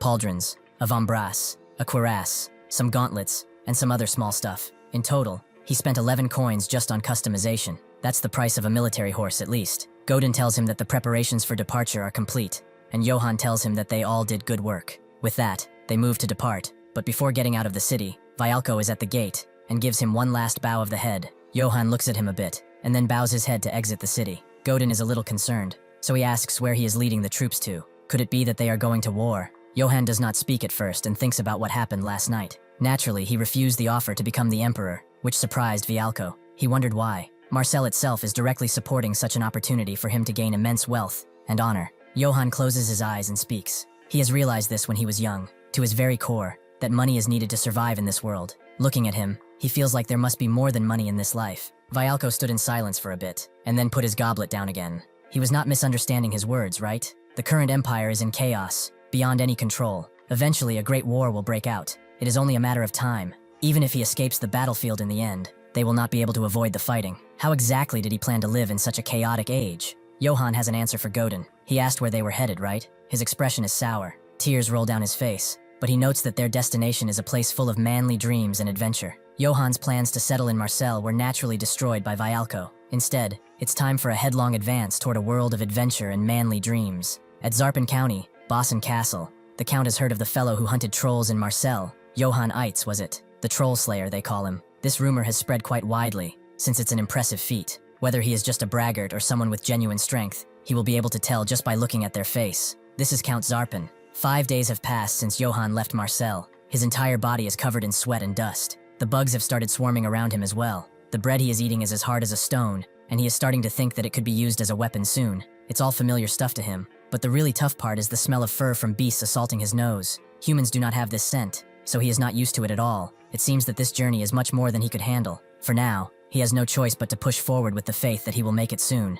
After all, he did get this letter. One day, before leaving Marcel, Yoon walks with him, asking if he was looking for mercenaries, which was the case. Yoon thinks this is perfect timing, as the trading company was about to showcase a mercenary group anyway. They go to a mercenary hall, and Yoon tells everyone to show respect to their new employer. A few heads turn at that mansion, all of them being beastmen. Johan expects as much, since they are affiliated with a katana trading company. However, they still look pretty intimidating. Yoon tells everyone to please introduce themselves first, and not start any fights if they could. Daike introduces herself first. She is a katana mercenary squad leader and a hyena. The other beastman, Shuka, is also a squad leader, and she is a badger. Johan also introduces himself and knows that he looks forward to traveling with them, since they seem to be good at fighting. He doesn't really care that they are beastmen. Upon the mention of his name, however, the two immediately become fangirlish, as they recognize him as Marcel's troll slayer. They were also pretty confused. Why would a knight who killed trolls hire people like them? Unless he has strange tastes, of course. Johan ignores that comment, and tells them that there are plenty of bandits in the remote areas, right? When dealing with them,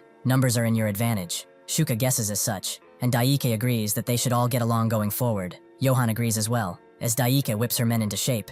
Yaon stands near Johan, having heard that he will leave Marcel tomorrow. He agrees that it just worked out that way. Yaon shakes her head slightly in a bit of sadness. It's a shame to see him go so soon. They were just starting to get close as well. She also had a gift for him, so he should bend down a little. As Johan does so, Yaon puts something around his neck with a rather pleased expression. This is the Troll Slayer emblem. As a representative of the Katana Trading Company, this is her gift to him. She was also wondering where exactly he was headed. Johan doesn't really have an answer. He's just going to figure it out after departing. Yaon thinks that works out well though. She thought his destination was already decided, so she prepared a letter. It would be far better if he went to the person who was looking for him. Godin sees him read this letter now, and asks what that is. Johan forgot to mention it to him, and handed it over. It is something he received back in Marcel. Someone wants to meet him because he killed a troll. Godin reads it, and is shocked to find that it's a letter from Count Zarpan. Johan asks if he's a famous person or something, and Godin confirms it, adamant that he is. He's incredibly famous in the southern territories. Count Zarpan made great contributions in the past monster extermination campaigns. Like him,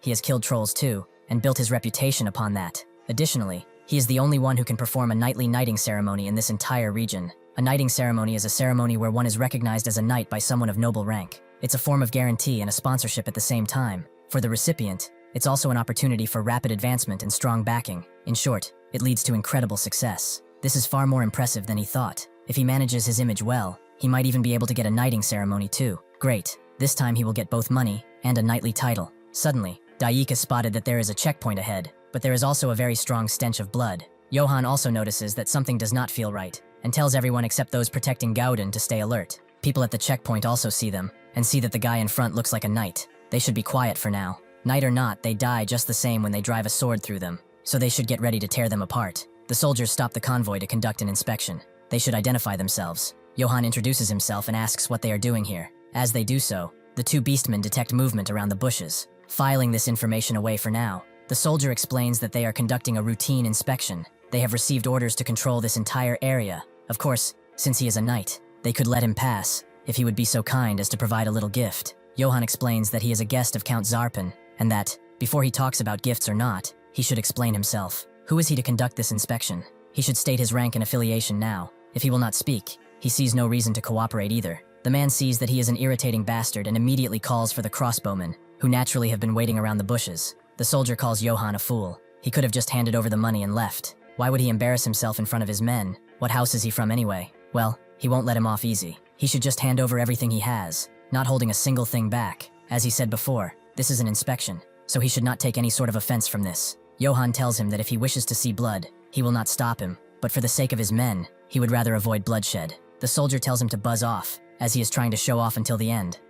Immediately, he gives out the order for the crossbowmen to fire, but before they can even do that, Kuramov jumps in at Johan's order, swiping at the crossbowmen and dealing with them whole. Before the soldier can wonder what is happening, Daika crashes in with her weapon and smashes it into him, killing him in an instant. The soldiers see this and begin whipping out their blades, but before Johan can react, Shuka moves in, and, using her expert precision as a rogue, cuts them up. With that, Daiki jumps in with the other beastmen, vowing to prepare them nicely for meals. Johan watches this without even getting his blade out. For some reason, this reminds him of when he was chased by the wolves of Akaiden. They overwhelmed him with numbers and harassed him all day, while he desperately broke through their encirclement and ran away as well. He hid in a merchant caravan, and barely escaped with his life. What he learned then was that alone he could never break through a checkpoint. Now though, just in 30 minutes, everything was resolved with a single word from him. Daiki notes that they subdued them all, and Johan tells them they did good work. One of the beastmen finds a nice necklace on one of the soldiers. It's probably stolen, but it doesn't really matter. It is his now. Daiki assesses the quality of the corpses and sees that they are extremely filthy. Even beasts are more decent than these guys. Additionally, the sources of the blood stench were civilian corpses. Johan goes to one of the soldiers they let leave to interrogate and tells him to identify himself. What were they doing here? The man in tears explains that they are deserters. They were fighting at Zarpan Castle. Their situation worsened, and they've been running ever since. Johan is confused. What does he mean by that? There was an attack at Zarpan Castle. The soldier does not know what is happening. Count Zarpan is currently fighting a war. Johan demands more information, asking who he is at war with, and which house he belongs to. The man explains that they are deserters from House Ebner, which Johan has never heard of before. He needs more information. What is the current state of Zarpan Castle? The man explains that House Ebner surrounded Zarpan Castle with a gigantic force. The foolish commander shattered the soldiers' morale, and with supplies cut off, everyone started to starve. After holding out like that for weeks, some exhausted soldiers like them deserted and turned to pillaging. Before Johan can ask anything more, the man's wounds overtake him, and his last words are for God to please forgive him. Johan looks at the man and tells him that he should seek forgiveness from those he has killed instead, and not from his God. That night, as they rest, Godin asks what they should do to get to Zarpan. They would have to break through the battlefield, right? Was Count Zarpan hoping for his participation in the war when he invited them, perhaps? Godin has a point, Johan thinks. If he participates in the war and achieves merit, he'll likely receive a knighthood from Zarpan, but can he even enter the castle? He'd need to meet Zarpan first to decide about the war or rewards, but the battlefield is blocking their way. He continues looking at the fire, and remembers Vialko's words that even if he escapes the battlefield, he will eventually have no choice but to fight. Suddenly, Daika comes along and explains that a group of merchants is heading this way. Johan tells them to let them pass, but Daiki also notes that their numbers seem to be quite large. Johan can see that from their clearing too. The line isn't even visible at the end. It makes sense that merchants would come since the war broke out and all. If that is the case, they will head to one of the two places, Zarpan or Ebner, right? Like when he traveled with Eden's trading company before. If he joins up with them, he might be able to enter Zarpan Castle without much issue. He tells Daike and Shuka to serve as his guards. They shall introduce themselves at the very least. As they approach the guards, they tell them to halt and identify themselves at once. Johan introduces himself and asks where they are headed. The guard asks if he is a knight of a noble house, but then why doesn't he have a house crest or banner? Johan can't really answer. If he were him, he wouldn't be able to either, since his house got ruined and all.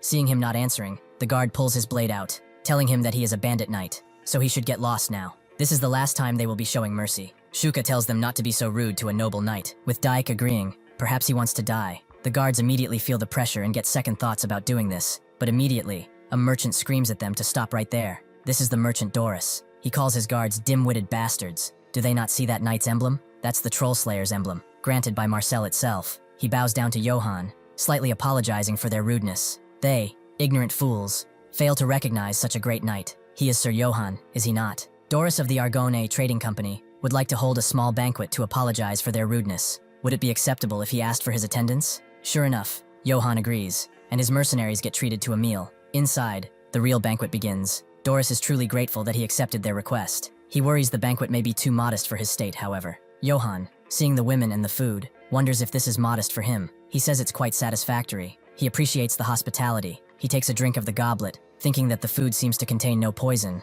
Not that it matters since he has the water of blessing on hand anyway. He will ask where they are headed once the conversation warms up. Wherever they are going, if he establishes good relationships, it will definitely help in some way. Doris asks if it is true that he killed a troll with his bare hands, but just as Johan begins to tell the story, a familiar voice rings out, noting that he did not expect to see him here. It's Khan, who seems rather drunk, and he asks if he remembers this ugly mug. Johan was really disappointed they didn't get to bid their farewells, and Khan knows that he is happy to see him again too. Doris sweats a little, noting that they seem to be acquainted. Johan notes that they have fought together, so they have a close bond. He asks if he was hired by Doris. He should have a drink. Khan thanks him for this precious drink, and his expression turns serious. His voice drops to a level that only Johan can hear, as he asks if he remembers someone named Lord Gamson. Johan remembers that name. Gamson was the one who stole his sword and horse, then had his head cut off by Khan. But what's with this Lord title? Khan tells him that Lord Doris is someone even more noble than Lord Gamson. He swears Lord Doris will treat him even with greater sincerity than Lord Gamson.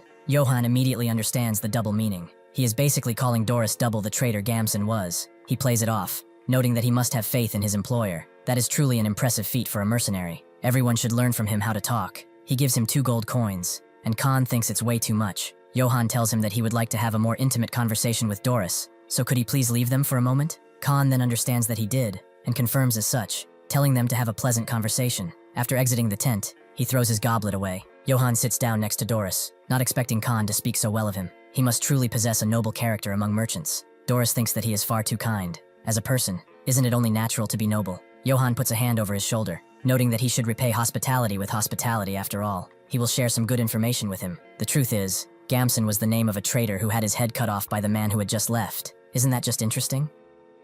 Thank you for watching. See you next time.